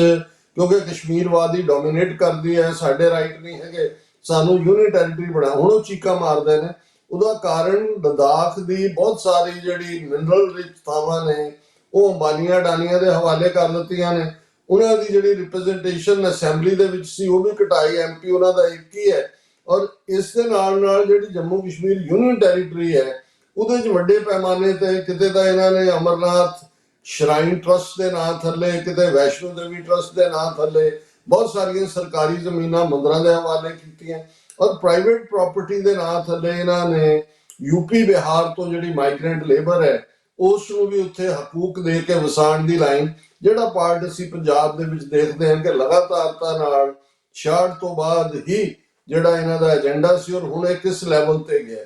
ਇਹ ਇੱਕ ਪਾਰਟ। ਸੈਕੰਡ, ਇਹਨਾਂ ਨੇ ਕਸ਼ਮੀਰ ਦੇ ਵਿੱਚ ਡੀਲਿਮਿਟੇਸ਼ਨ ਦੇ ਨਾਂ ਥੱਲੇ ਨਵੀਆਂ ਕਨਸਟੀਚੁਐਂਸੀਜ਼ ਬਣਾਉਣ ਦੇ ਨਾਂ ਥੱਲੇ ਕੁਝ ਜਿਹੜੇ ਕਬੀਲੇ, ਕਿਉਂਕਿ ਕਸ਼ਮੀਰ ਦੇ ਵਿੱਚ ਇਹੀ ਨਹੀਂ ਹੈ ਕਿ ਸੋਲਿਡ ਉੱਥੇ ਮੁਸਲਮਾਨ ਪਾਪੂਲੇਸ਼ਨ ਵੈਲੀ 'ਚ ਹੈ ਔਰ ਹਿੰਦੂ ਸਿੱਖ ਪਾਪੂਲੇਸ਼ਨ ਜੰਮੂ ਔਰ ਉਸ ਏਰੀਆ 'ਚ ਹੈ, ਪਰ ਜਿਵੇਂ ਗੁੱਜਰ ਕਬੀਲੇ ਨੇ, ਬੱਕਰਵਾਲ ਕਬੀਲੇ ਨੇ, ਹੋਰ ਵੀ ਬਹੁਤ ਸਾਰੇ, ਉਹਨਾਂ ਨੇ ਕਬੀਲਿਆਂ ਦੀ ਰਿਜ਼ਰਵੇਸ਼ਨ ਦੇ ਨਾਂ ਥੱਲੇ ਵੀ ਉਹਨਾਂ ਦੀਆਂ ਸੀਟਾਂ ਜਿਹੜੀਆਂ ਨੇ ਉਹ ਰਿਜ਼ਰਵ ਕੀਤੀਆਂ ਤਾਂ ਕਿ ਜਿਹੜਾ ਕਸ਼ਮੀਰ ਵਾਦੀ ਦੇ ਵਿੱਚ ਮੁਸਲਮਾਨਾਂ ਦੀ ਮੈਜੋਰਿਟੀ ਐਬਸੋਲੂਟ ਔਰ ਡਿਸੀਜਨ ਮੇਕਿੰਗ ਪਾਵਰ ਉਹਨਾਂ ਕੋਲ ਹੈ ਉਹਨੂੰ ਖਤਮ ਕੀਤਾ ਜਾਏ। ਔਰ ਇਸ ਦੇ ਨਾਲ ਨਾਲ ਅਸੀਂ ਦੇਖਦੇ ਹਾਂ ਕਿ ਜਿਵੇਂ ਕਨਸਟੀਟਿਊਸ਼ਨ ਦੇ ਵਿੱਚ ਜੰਮੂ ਕਸ਼ਮੀਰ ਦੇ ਲੋਕ ਇਹ ਸਮਝਦੇ ਸੀ ਕਿ ਜੋ ਕੰਮ ਅਮਿਤ ਸ਼ਾਹ ਨੇ ਇੱਕ ਸਿੰਪਲ ਪੇਪਰ ਰਾਜ ਸਭਾ ਜਾ ਕੇ ਪੜ੍ਹਿਆ, ਲੋਕ ਸਭਾ 'ਚ ਕੀਤਾ ਔਰ ਉਹਨੂੰ ਜਿਹੜਾ ਖਤਮ ਕਰ ਦਿੱਤਾ ਸਟੇਟਸ ਨੂੰ ਕਿ ਭਾਈ ਇਹ ਤਾਂ ਇਨਕਾਰਪੋਰੇਟਡ ਹੈ ਕਨਸਟੀਟਿਊਸ਼ਨ ਦੇ ਵਿੱਚ, ਇਹ ਬਦਲ ਨਹੀਂ ਸਕਣਗੇ। ਸੁਪਰੀਮ ਕੋਰਟ ਤੋਂ ਬੜੀਆਂ ਹੋਪਸ ਲਾਈਆਂ ਹੋਈਆਂ ਸੀ, ਪਰ ਹੋਇਆ ਇਨ ਦਾ ਐਂਡ ਇਹ ਵੀ ਸੁਪਰੀਮ ਕੋਰਟ ਜਿਹਨੇ ਮੁਕੰਮਲ ਤੌਰ ਦੇ ਉੱਤੇ ਸਰੈਂਡਰ ਕੀਤਾ ਹੋਇਆ ਹਿੰਦੂ ਤਵੀਆਂ ਦੇ ਸਾਹਮਣੇ, ਉਹਨਾਂ ਨੇ ਵੀ ਇਹ ਜਿਹੜੀ ਇਸ ਨੂੰ ਖਤਮ ਕਰਨਾ ਹੈ ਇਹਨੂੰ ਜਸਟੀਫਾਈਡ ਦੱਸਿਆ, ਆਪਣੇ ਉਹਨਾਂ ਨੇ ਨੁਕਤੇ ਲੱਭ ਕੇ ਇਹਨੂੰ ਜਸਟੀਫਾਈ ਕੀਤਾ। ਇਹ ਠੀਕ ਹੈ। ਅਸੀਂ ਜਿਵੇਂ ਕੱਲ ਵੀ ਗੱਲ ਕਰ ਰਹੇ ਸੀ ਕਿ ਭਾਈ ਇਨਸਰਜੈਂਸੀਜ਼ ਦਾ ਦੂਸਰਾ, ਪਰ ਕੱਲ ਇੱਕ ਗੱਲ ਜਿਹੜੀ ਮੈਂ ਮੈਂਸ਼ਨ ਨਹੀਂ ਸੀ ਕਰ ਸਕਿਆ ਕਿ ਜੰਮੂ ਕਸ਼ਮੀਰ ਦੇ ਵਿੱਚ ਜਿਹੜੀ ਰਿਜ਼ੈਂਟਮੈਂਟ ਜਾਂ ਦੂਜੀ ਹੈ ਉਹ ਤਾਂ 50s ਤੋਂ ਹੀ ਸੀ।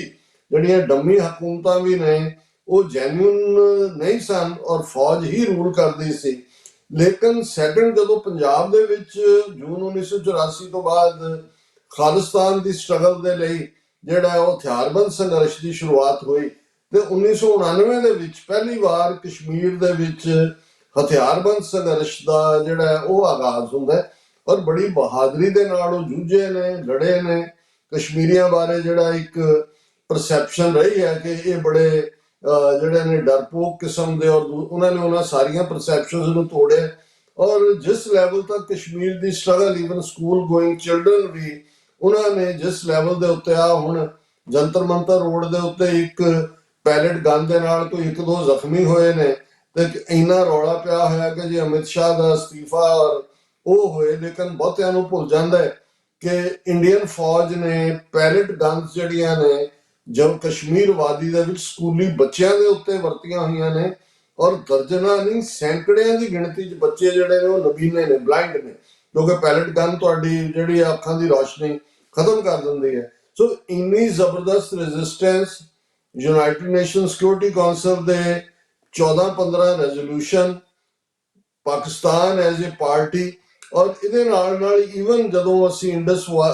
ਵੈਲੀ ਦੇ ਨਾਲ ਸੰਬੰਧਿਤ ਇੰਡਸ ਵਾਟਰ ਟ੍ਰੀਟੀ ਦਾ ਜ਼ਿਕਰ ਕਰਦੇ ਹਾਂ 1960 ਦੇ ਵਿੱਚ ਪਾਣੀਆਂ ਦੀ ਟ੍ਰੀਟੀ, ਉਹਦਾ ਸੰਬੰਧ ਵੀ ਕਸ਼ਮੀਰ ਦੇ ਨਾਲ ਜੁੜਦਾ ਹੈ। ਜੇ ਤੁਸੀਂ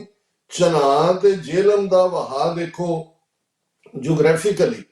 ਤੇ ਉਦੋਂ ਜਦੋਂ ਇੰਡਸ ਵਾਟਰ ਟ੍ਰੀਟੀ ਕੀਤੀ ਇਹਨਾਂ ਨੇ ਇਹ ਦੇਖ ਲਿਆ ਸੀ ਵੀ ਜੰਮੂ ਕਸ਼ਮੀਰ ਸਮੁੱਚਾ ਤਾਂ ਇਹਨਾਂ ਨੇ ਪਾਕਿਸਤਾਨ ਵੱਲ ਨਹੀਂ ਸੀ ਜਾਣ ਦੇਣਾ, ਲਦਾਖ ਨੂੰ ਸੈਪਰੇਟ ਕਰਨਾ ਸੀ, ਜੰਮੂ ਰੀਜਨ ਨੂੰ। ਲੇਕਿਨ ਚਨਾਹ ਜੇਹਲਮ ਦੇ ਨਾਲ ਜਿਹੜੀ ਵਾਦੀ ਹੈ ਜਾਂ ਕਸ਼ਮੀਰ, ਉਹ ਉਹਨਾਂ ਨੇ ਇਸੇ ਲਿਹਾਜ਼ ਦੇ ਉੱਤੇ ਹੀ ਸਾਈਨ ਕੀਤੇ ਸੀ ਵੀ ਅਲਟੀਮੇਟਲੀ ਇਹ ਪਾਕਿਸਤਾਨ ਦਾ ਹੀ ਹਿੱਸਾ ਬਣੇਗਾ। ਔਰ ਇਹੀ ਕਾਰਨ ਹੈ ਕਿ ਵੀ ਅੱਜ ਵੀ ਜਿਹੜਾ ਉਸ ਹੁਣ ਤਾਂ ਇਹਨਾਂ ਨੇ ਉਹਨੂੰ ਸਸਪੈਂਡ ਕੀਤਾ ਟ੍ਰੀਟੀ ਨੂੰ ਆਪਰੇਸ਼ਨ ਸੰਦੂਰ ਤੋਂ ਬਾਅਦ। ਸੋ ਕਸ਼ਮੀਰ, ਜੰਮੂ ਕਸ਼ਮੀਰ ਦੇ ਲੋਕਾਂ ਦੇ ਵਿੱਚ ਬਹੁਤ ਜ਼ਿਆਦਾ ਬੇਚੈਨੀ ਹੈ। ਤੁਸੀਂ ਜੇ ਬਿਟਰੇਅਲ ਦੀ ਗੱਲ ਦੇਖੋ ਕਿ ਸੁਪਰੀਮ ਕੋਰਟ ਨੇ ਜਦੋਂ ਜਸਟੀਫਾਈ ਕੀਤਾ ਆਰਟੀਕਲ 370 ਨੂੰ ਤੋੜਨਾ, ਉਹਦੇ 'ਚ ਉਹਨਾਂ ਨੇ ਨਾਲ ਹੀ ਕਿਹਾ ਕਿ ਜੀ ਫੌਰਨ ਜੰਮੂ ਕਸ਼ਮੀਰ ਨੂੰ ਸਟੇਟਹੁੱਡ ਦਾ ਦਰਜਾ ਦਿੱਤਾ ਜਾਏ। ਇਹਨਾਂ ਦੇ ਅਟਾਰਨੀ ਜਨਰਲ ਨੇ ਵੀ ਕਮਿਟਮੈਂਟ ਦਿੱਤੀ, ਕਿੰਨੀ ਵਾਰ ਪਾਰਲੀਮੈਂਟ ਦੇ ਵਿੱਚ ਕਮਿਟਮੈਂਟ ਦੇ ਚੁੱਕੇ ਨੇ, ਪਰ 7 ਸਾਲ ਬੀਤਣ ਬਾਅਦ ਵੀ ਬੇਸ਼ੱਕ ਉੱਥੇ ਡੰਮੀ ਜਿਹੀਆਂ ਇਲੈਕਸ਼ਨਸ ਜਿਹੜੀ ਯੂਨੀਅਨ ਟੈਰੀਟਰੀ ਦੀਆਂ ਹੋਈਆਂ, ਉਮਰ ਅਬਦੁੱਲਾ ਇਸ ਵੇਲੇ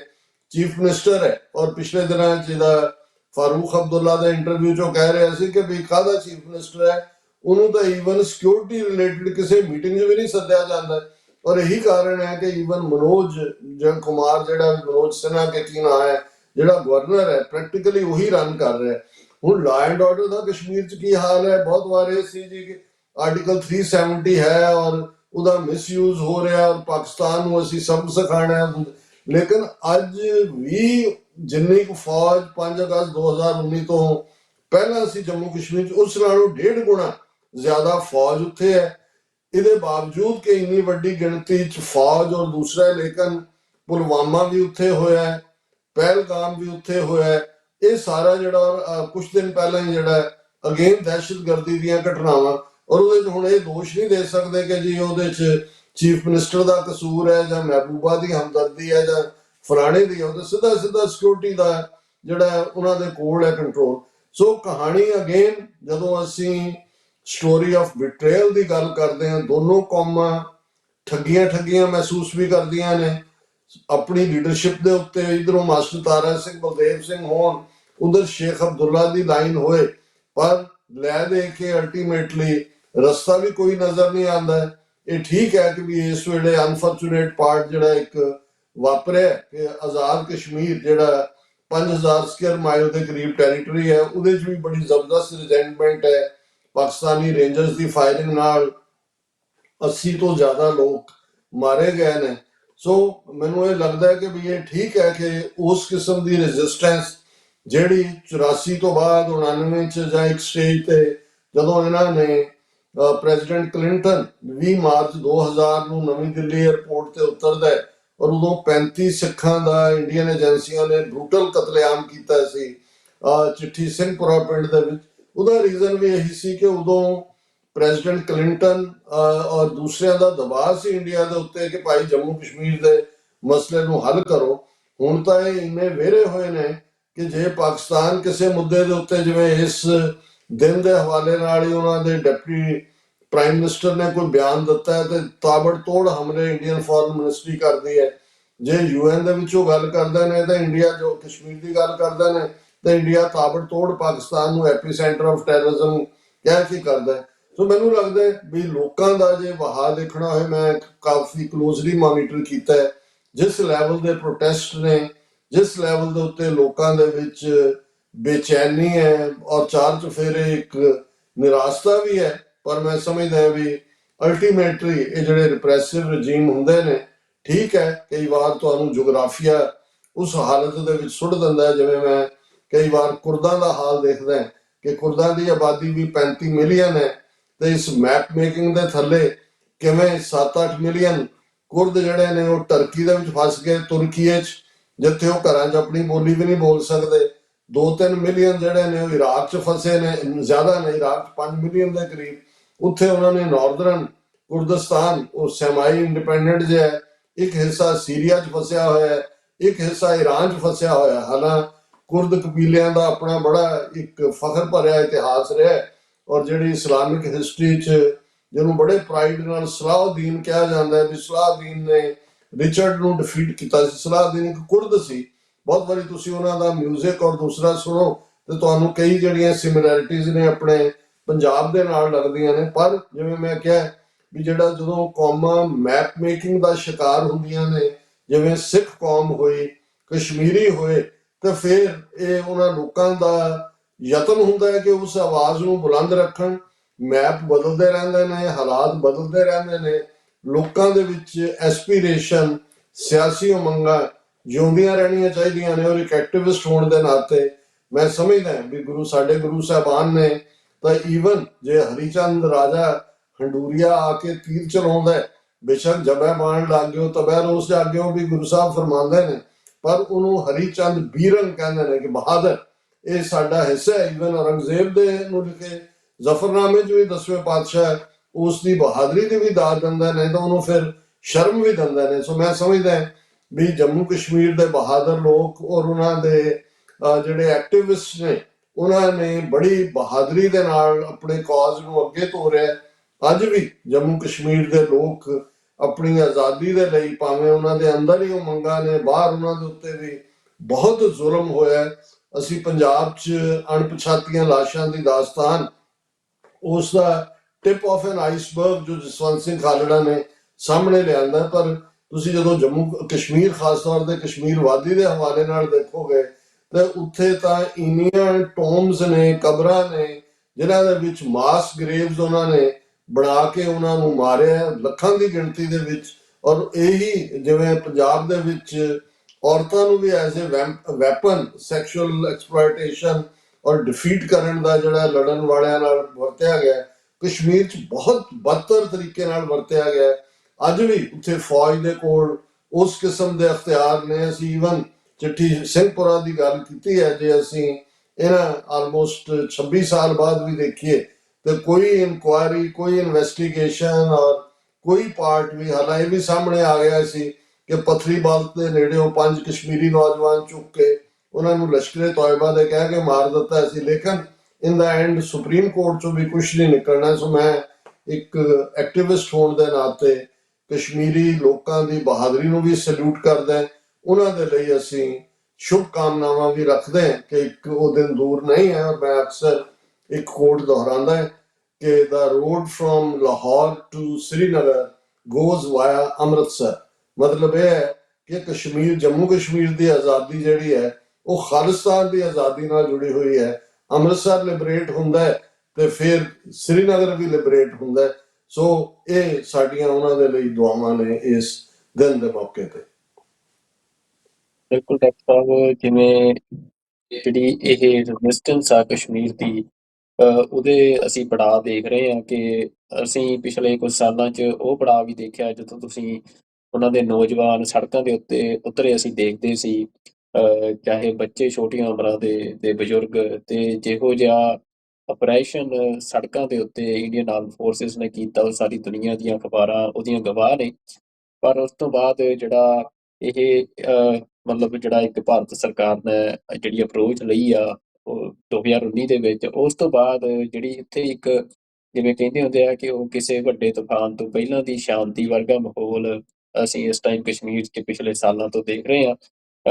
ਪਰ ਇਹ ਕਿੰਨਾ ਕੁ ਸਮਾਂ ਕਸ਼ਮੀਰ ਦੀ ਜਿਹੜੀ ਇਹ ਐਸਪੀਰੇਸ਼ਨ ਆ ਕਸ਼ਮੀਰੀ ਲੋਕਾਂ ਦੀ, ਉਹਨੂੰ ਬਾਈ ਫੋਰਸ ਦਬਾ ਕੇ ਰੱਖਦੀ ਆ ਭਾਰਤ ਦੀ ਸਰਕਾਰ। ਇਸ ਦੇ ਉੱਤੇ ਵੀ ਜਿਹੜੀ ਦੁਨੀਆ ਆ ਉਹ ਉਸ ਦੀ ਨਜ਼ਰ ਜਿਹੜੀ ਆ ਉਹ ਬਣੀ ਹੋਈ ਆ।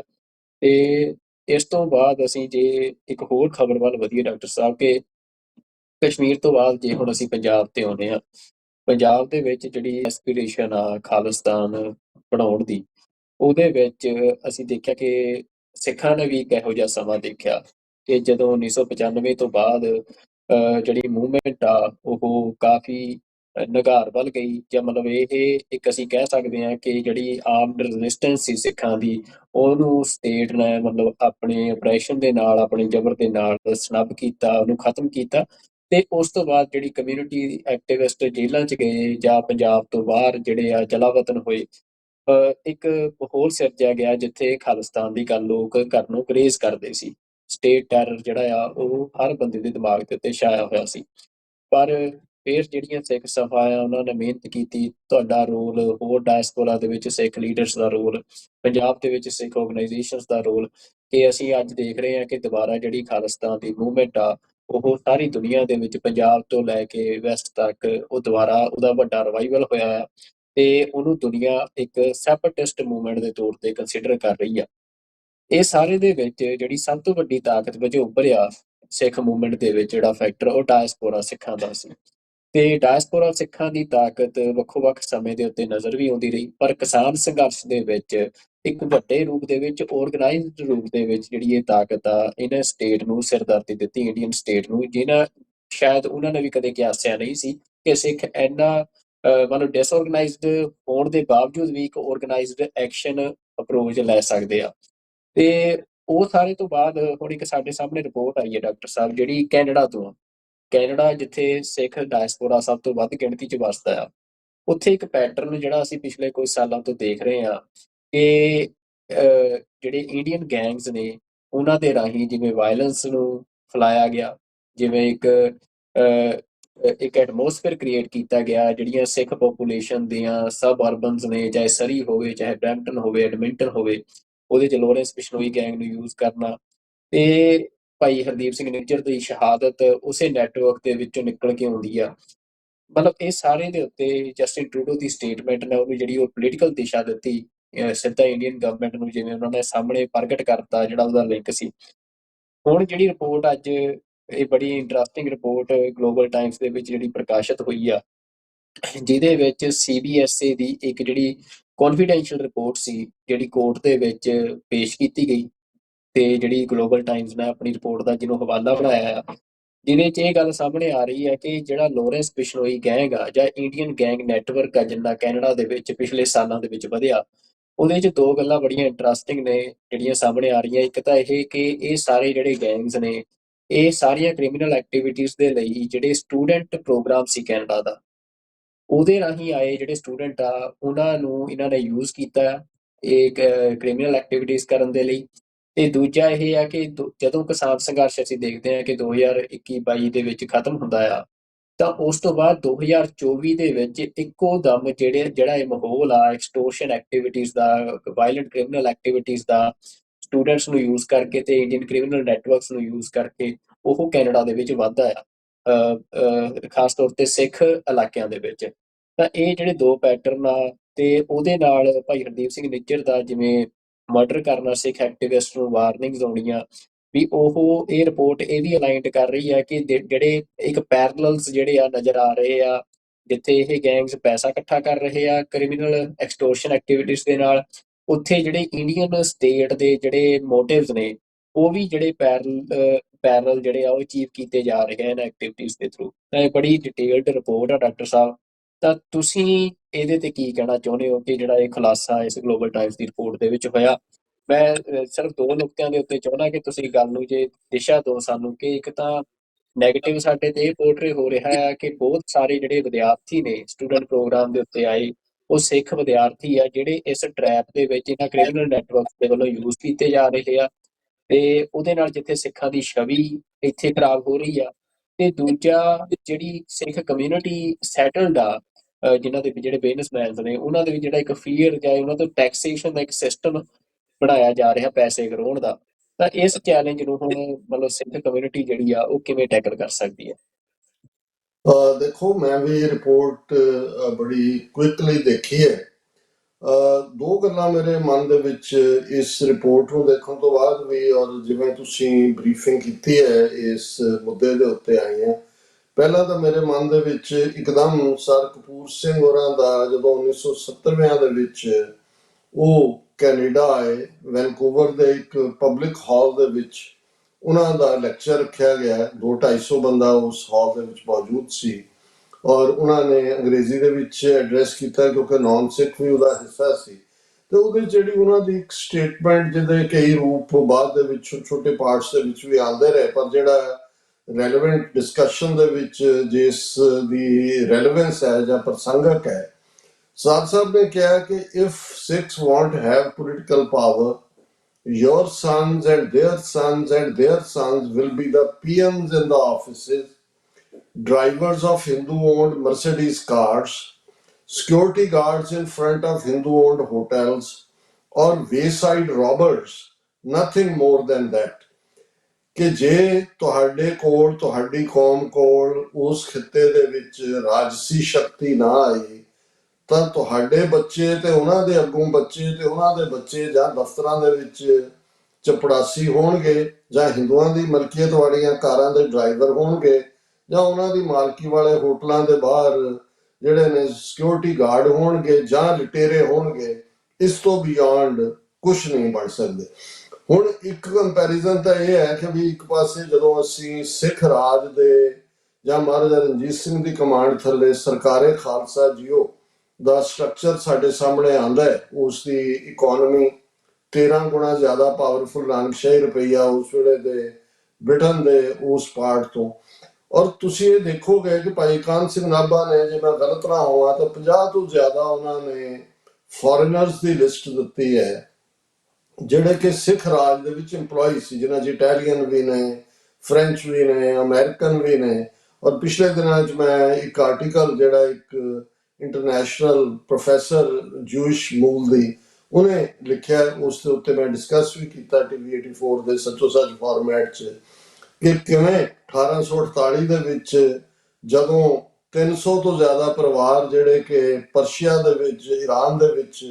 ਕਿਸੇ ਵਜ੍ਹਾ ਕਰਕੇ ਜ਼ੁਲਮ ਦਾ ਸ਼ਿਕਾਰ ਹੋਏ, ਤੇ ਉਹਨਾਂ ਦੇ ਲਈ ਸਿੱਖ ਰਾਜ ਨੇ ਉਹਨਾਂ ਨੂੰ ਵੈਲਕਮ ਕੀਤਾ। ਔਰ ਪਹਿਲੀ ਜੂਸ਼ ਕਮਿਊਨਿਟੀ ਜਿਹੜੀ ਰਾਵਲਪਿੰਡੀ ਦੇ ਵਿੱਚ ਸੈਟਲ ਹੋਈ ਆ ਕੇ, ਉਹਨਾਂ ਨੇ ਸਿਨਾਗੋਗ ਵੀ ਬਣਾਇਆ। ਔਰ ਉਹ ਪੂਰਾ ਮਹਾਰਾਜਾ ਰਣਜੀਤ ਸਿੰਘ ਦੀਆਂ 3-4 ਪਿਕਚਰਸ ਉਸ ਆਰਟੀਕਲ ਦੇ ਵਿੱਚ ਸੀ। ਔਰ ਉਸ ਆਥਰ ਨੇ ਕਿਹਾ ਸਾਨੂੰ ਕਦੇ ਨਹੀਂ ਭੁੱਲਣਾ ਚਾਹੀਦਾ ਕਿ ਜਦੋਂ ਸਾਡੇ ਲਈ ਕੋਈ ਥਾਂ ਨਹੀਂ ਸੀ, ਸਿੱਖ ਐਮਪਾਇਰ ਜਿਹੜਾ ਉਹ ਸਾਡੇ ਲਈ ਇੱਕ ਸ਼ਰਨ ਸਥਲ ਬਣਿਆ। ਹੁਣ ਇਹਦੇ ਵਿੱਚ ਦੋਵੇਂ ਚੀਜ਼ਾਂ ਬੜੀਆਂ ਅਹਿਮੀਅਤ ਵਾਲੀਆਂ ਨੇ। ਇੱਕ ਪਾਸੇ ਜਦੋਂ ਅਸੀਂ ਇਕਨੋਮੀ ਦੀ ਗੱਲ ਕਰਦੇ ਹਾਂ ਕਿਸੇ ਸਟੇਟ ਦੀ, ਉਦੋਂ ਪੰਜਾਬ ਦੇ ਕਿਸੇ ਹਿੰਦੂ, ਸਿੱਖ ਜਾਂ ਮੁਸਲਮਾਨ ਨੂੰ ਆਪਣਾ ਮੁਲਕ ਛੱਡ ਕੇ ਬਾਹਰ ਜਾਣ ਦੀ ਲੋੜ ਹੀ ਨਹੀਂ ਸੀ, ਕਿਉਂਕਿ ਆਪਣੇ ਮੁਲਕ ਦੇ ਵਿੱਚ ਹੀ ਜਿਹੜੀ ਹੈ ਉਹ ਇਕਨੋਮਿਕਲ ਪ੍ਰੋਸਪੈਰਿਟੀ ਸੀ। ਔਰ ਦੂਸਰਾ ਪਾਰਟ ਅਸੀਂ ਉਹਦੇ ਨਾਲ ਦੇਖਦੇ ਹਾਂ ਕਿ ਜਦੋਂ ਤੁਹਾਡੇ ਅੱਜ ਜਿਹੜਾ ਵੱਡਾ ਵਿਸ਼ਾ ਦੁਨੀਆ ਦੇ ਵਿੱਚ ਅਮਰੀਕਾ ਤੋਂ ਲੈ ਕੇ ਔਰ ਹੁਣ ਯੂਰਪ ਦੇ ਵਿੱਚ ਵੀ ਇਸ਼ੂ ਮਾਈਗ੍ਰੇਸ਼ਨ, ਕਿ ਜੀ ਇਮੀਗ੍ਰੈਂਟ ਇਹ ਕਰੈਕਟਰ ਬਦਲ ਰਿਹਾ ਹੈ, ਉਹਨਾਂ ਨੂੰ ਲਿਮਿਟ ਕਰਨਾ। ਅੱਜ ਪਿਛਲੇ ਦਿਨਾਂ 'ਚ ਕਿੰਨਾ ਉੱਥੋਂ ਮੋਰਾਕੋ ਤੋਂ 50,000 ਤੋਂ ਜ਼ਿਆਦਾ, ਲੱਖ ਤੋਂ ਜ਼ਿਆਦਾ ਬੰਦਾ ਆ ਕੇ ਸਪੇਨ 'ਚ ਵੜ ਗਿਆ। ਯੂਰਪੀਅਨ ਯੂਨੀਅਨ ਨੇ ਮੀਟਿੰਗ ਕੀਤੀ ਇਹਨਾਂ ਦਾ ਕੀ ਕਰਨਾ ਕੀ ਨਹੀਂ ਕਰਨਾ। ਲੇਕਿਨ ਜਦੋਂ ਤੁਹਾਡੇ ਕੋਲ ਆਪਣਾ ਰਾਜ ਭਾਗ ਸੀ, ਇਹੀ ਨਹੀਂ ਕਿ ਤੁਸੀਂ ਜਿਹੜਾ ਆਪਣੇ ਲੋਕਾਂ ਨੂੰ ਪ੍ਰੋਸਪੈਰਿਟੀ ਦਿੱਤੀ, ਉਹ ਇੱਕ ਮਾਡਲ ਕ੍ਰੀਏਟ ਹੋਇਆ ਕਿ ਦੂਸਰਿਆਂ ਨੇ ਆ ਕੇ ਵੀ ਇੰਪਲੋਇਮੈਂਟ ਲਈ। ਔਰ ਜਦੋਂ ਅਸੀਂ ਰਾਜਸੀ ਸ਼ਰਨ ਦੇ, ਉਦੋਂ ਕੋਈ UN ਕੋਵੈਨੈਂਟ ਤਾਂ ਨਹੀਂ ਸੀ ਕਿ ਸਿੱਖ ਰਾਜ ਨੇ ਕੋਈ ਸਾਈਨ ਕੀਤਾ ਹੋਇਆ ਸੀ ਵੀ ਉਹਨਾਂ ਨੇ ਰਿਫਿਊਜੀ ਪੋਲੀਟੀਕਲ ਹੈ ਕਿ ਇਕਨੋਮਿਕਲ ਹੈ ਕਿ ਰਿਲੀਜੀਅਸ ਪਰਸੀਕਿਊਸ਼ਨ ਕਰਕੇ ਹੈ ਕਿ ਸੈਕਸ਼ੂਅਲ ਓਰੀਐਂਟੇਸ਼ਨ ਕਰਕੇ ਹੈ। ਲੇਕਿਨ ਦਰਵਾਜ਼ੇ ਖੁੱਲੇ। ਔਰ ਇਹ ਆਪਣੇ ਆਪ ਦੇ ਵਿੱਚ ਪਹਿਲੀ ਗੱਲ ਦੀ ਅਹਿਮੀਅਤ ਇਹ ਹੈ ਕਿ ਅਸੀਂ ਇਹ ਸਮਝੀਏ ਕਿ ਸਾਡੇ ਲਈ ਆਪਣਾ ਮੁਲਕ ਖਾਲਿਸਤਾਨ ਹੋਣਾ ਕਿੰਨਾ ਇੰਪੋਰਟੈਂਟ ਹੈ। ਹੁਣ ਅਸੀਂ ਨਿਟੀ ਗ੍ਰਿਟੀ ਵਾਲੇ ਇਸ ਰਿਪੋਰਟ ਦੀ ਔਰ ਜਿਹੜਾ ਵੇਰਵਾ ਅਸੀਂ ਜਾਂ ਪਾਰਟ ਦੇਖ ਰਹੇ ਹਾਂ ਉਹਦੇ ਵੱਲ ਦੇਖੀਏ, ਤੁਸੀਂ ਬਿਲਕੁਲ ਠੀਕ ਜਿਹੜਾ ਨਿਸ਼ਾਨੇ ਤੇ ਸਿਹਦਤ ਕੀਤਾ ਹੈ ਕਿ ਕਿਸਾਨ ਮੂਵਮੈਂਟ ਦੀ ਵਿਕਟਰੀ ਹਿੰਦੂ ਤਵੀਆਂ ਦੇ ਲਈ ਬਹੁਤ ਵੱਡਾ ਜੋਲਟ ਸੀ। ਇਹਦੇ 'ਚ ਕੋਈ ਸ਼ੱਕ ਨਹੀਂ ਹੈ ਕਿ 1980ਵਿਆਂ ਦੇ ਵਿੱਚ ਸਾਡੀ ਜਿਹੜੀ ਆਜ਼ਾਦੀ ਦੀ ਲੜਾਈ ਸੀ, ਜਿਹੜੀ 10 ਸਾਲ ਬਾਖੂਬੀ ਸਾਡੇ ਯੋਧਿਆਂ ਨੇ ਲੜੀ, ਉਹ 1995 ਤੋਂ ਬਾਅਦ ਉਹਨਾਂ ਨੇ ਪੰਜਾਬ ਦੇ ਵਿੱਚ ਜਿਸ ਕਦਰ ਇਸ ਦਹਾਕੇ ਦੇ ਵਿੱਚ ਸਿੱਖ ਨਸਲਕੁਸ਼ੀ ਕੀਤੀ। ਔਰ ਜੇ ਤੁਸੀਂ ਪੋਸਟ 1995 ਟਿਲ 2012 ਇਹਨਾਂ 17 ਸਾਲਾਂ ਹੀ ਦੇਖੋ, 2012 ਮੈਂ ਇਸ ਲਈ ਕਹਿ ਰਿਹਾ ਕਿ ਜੇ ਸੈਕੰਡ ਚੈਲੰਜ ਜਿਹੜਾ ਆਇਆ 2012 ਚ, ਜਦੋਂ ਬਲਵੰਤ ਸਿੰਘ ਰਾਜੋਆਣਾ ਨੂੰ ਫਾਂਸੀ ਦੇਣ ਲਈ 2 ਵਾਰ ਬਲੈਕ ਵਾਰੰਟ ਜਾਰੀ ਹੋਏ, ਤੇ ਉਦੋਂ ਜਿਵੇਂ ਪੰਜਾਬ ਸਾਰਾ ਕੇਸਰੀ ਔਰ ਨੀਲੇ ਰੰਗ ਦੇ ਵਿੱਚ ਰੰਗਿਆ ਗਿਆ। ਔਰ ਇਹ ਵੀ ਸ਼ਾਇਦ ਕਿਸੇ ਹਿਸਟਰੀ 'ਚ ਪਹਿਲੀ ਵਾਰ ਹੀ ਹੋਇਆ ਹੋਵੇਗਾ ਕਿ 2 ਵਾਰ ਜਾਰੀ ਬਲੈਕ ਵਾਰੰਟ ਜਿਹੜੇ ਨੇ ਉਹਨਾਂ ਨੂੰ ਕੂੜਾਦਾਨ ਦੇ ਵਿੱਚ ਸੁੱਟਣਾ ਪਿਆ। ਔਰ ਰਾਜੋਆਣਾ ਦੀ ਫਾਂਸੀ ਰੁਕੀ ਕਿਉਂਕਿ ਸਿੱਖ ਕੌਮ ਜਿਹੜੀ ਹੈ ਇੱਕ ਮੁੱਦੇ ਦੇ ਉੱਤੇ ਜਿਹੜੀ ਹੈ ਉਹ ਯਕਜ਼ਹਿਰੀ ਦੇ ਨਾਲ ਖਲੋਤੀ। ਲੇਕਿਨ 1995 ਤੋਂ 2012 ਤੱਕ ਦਾ ਅਸੀਂ ਜੇ ਪੀਰੀਅਡ ਦੇਖੀਏ ਤੇ ਇਹਨਾਂ ਨੇ ਬੜੀ ਸਿਸਟਮੈਟਿਕਲੀ, ਅੱਜ ਕਈ ਵਾਰੀ ਚਮਕੀਲਾ, ਪਾਸ਼ ਜਾਂ ਫਲਾਣੇ ਢਮਕਿਆਂ ਨਾਵਾਂ ਦੇ ਨਾਲ ਜਾਂ ਅਜੋਕੇ ਦੌਰ ਦੇ ਕਲਾਕਾਰਾਂ ਦੇ ਹਵਾਲੇ ਨਾਲ ਗੱਲਬਾਤ ਹੁੰਦੀ ਹੈ, ਇਹ ਇੱਕ ਗਿਣੀ ਮਿੱਥੀ ਸਾਜ਼ਿਸ਼ ਦੇ ਤਹਿਤ, ਕਿਉਂਕਿ ਜਦੋਂ 1980ਵੇਂ ਔਰ 90ਵੇਂ ਦੇ ਵਿੱਚ ਖਾਲਿਸਤਾਨ ਜਾਂ ਆਜ਼ਾਦੀ ਦੀ ਤਹਿਰੀਕ ਹੁੰਦੀ ਹੈ, ਉਦੋਂ ਮੋਰਲ ਵੈਲਿਊਜ਼, ਸਿੱਖੀ ਪਹਿਰਾਵਾ, ਅੰਮ੍ਰਿਤ ਛਕਣਾ,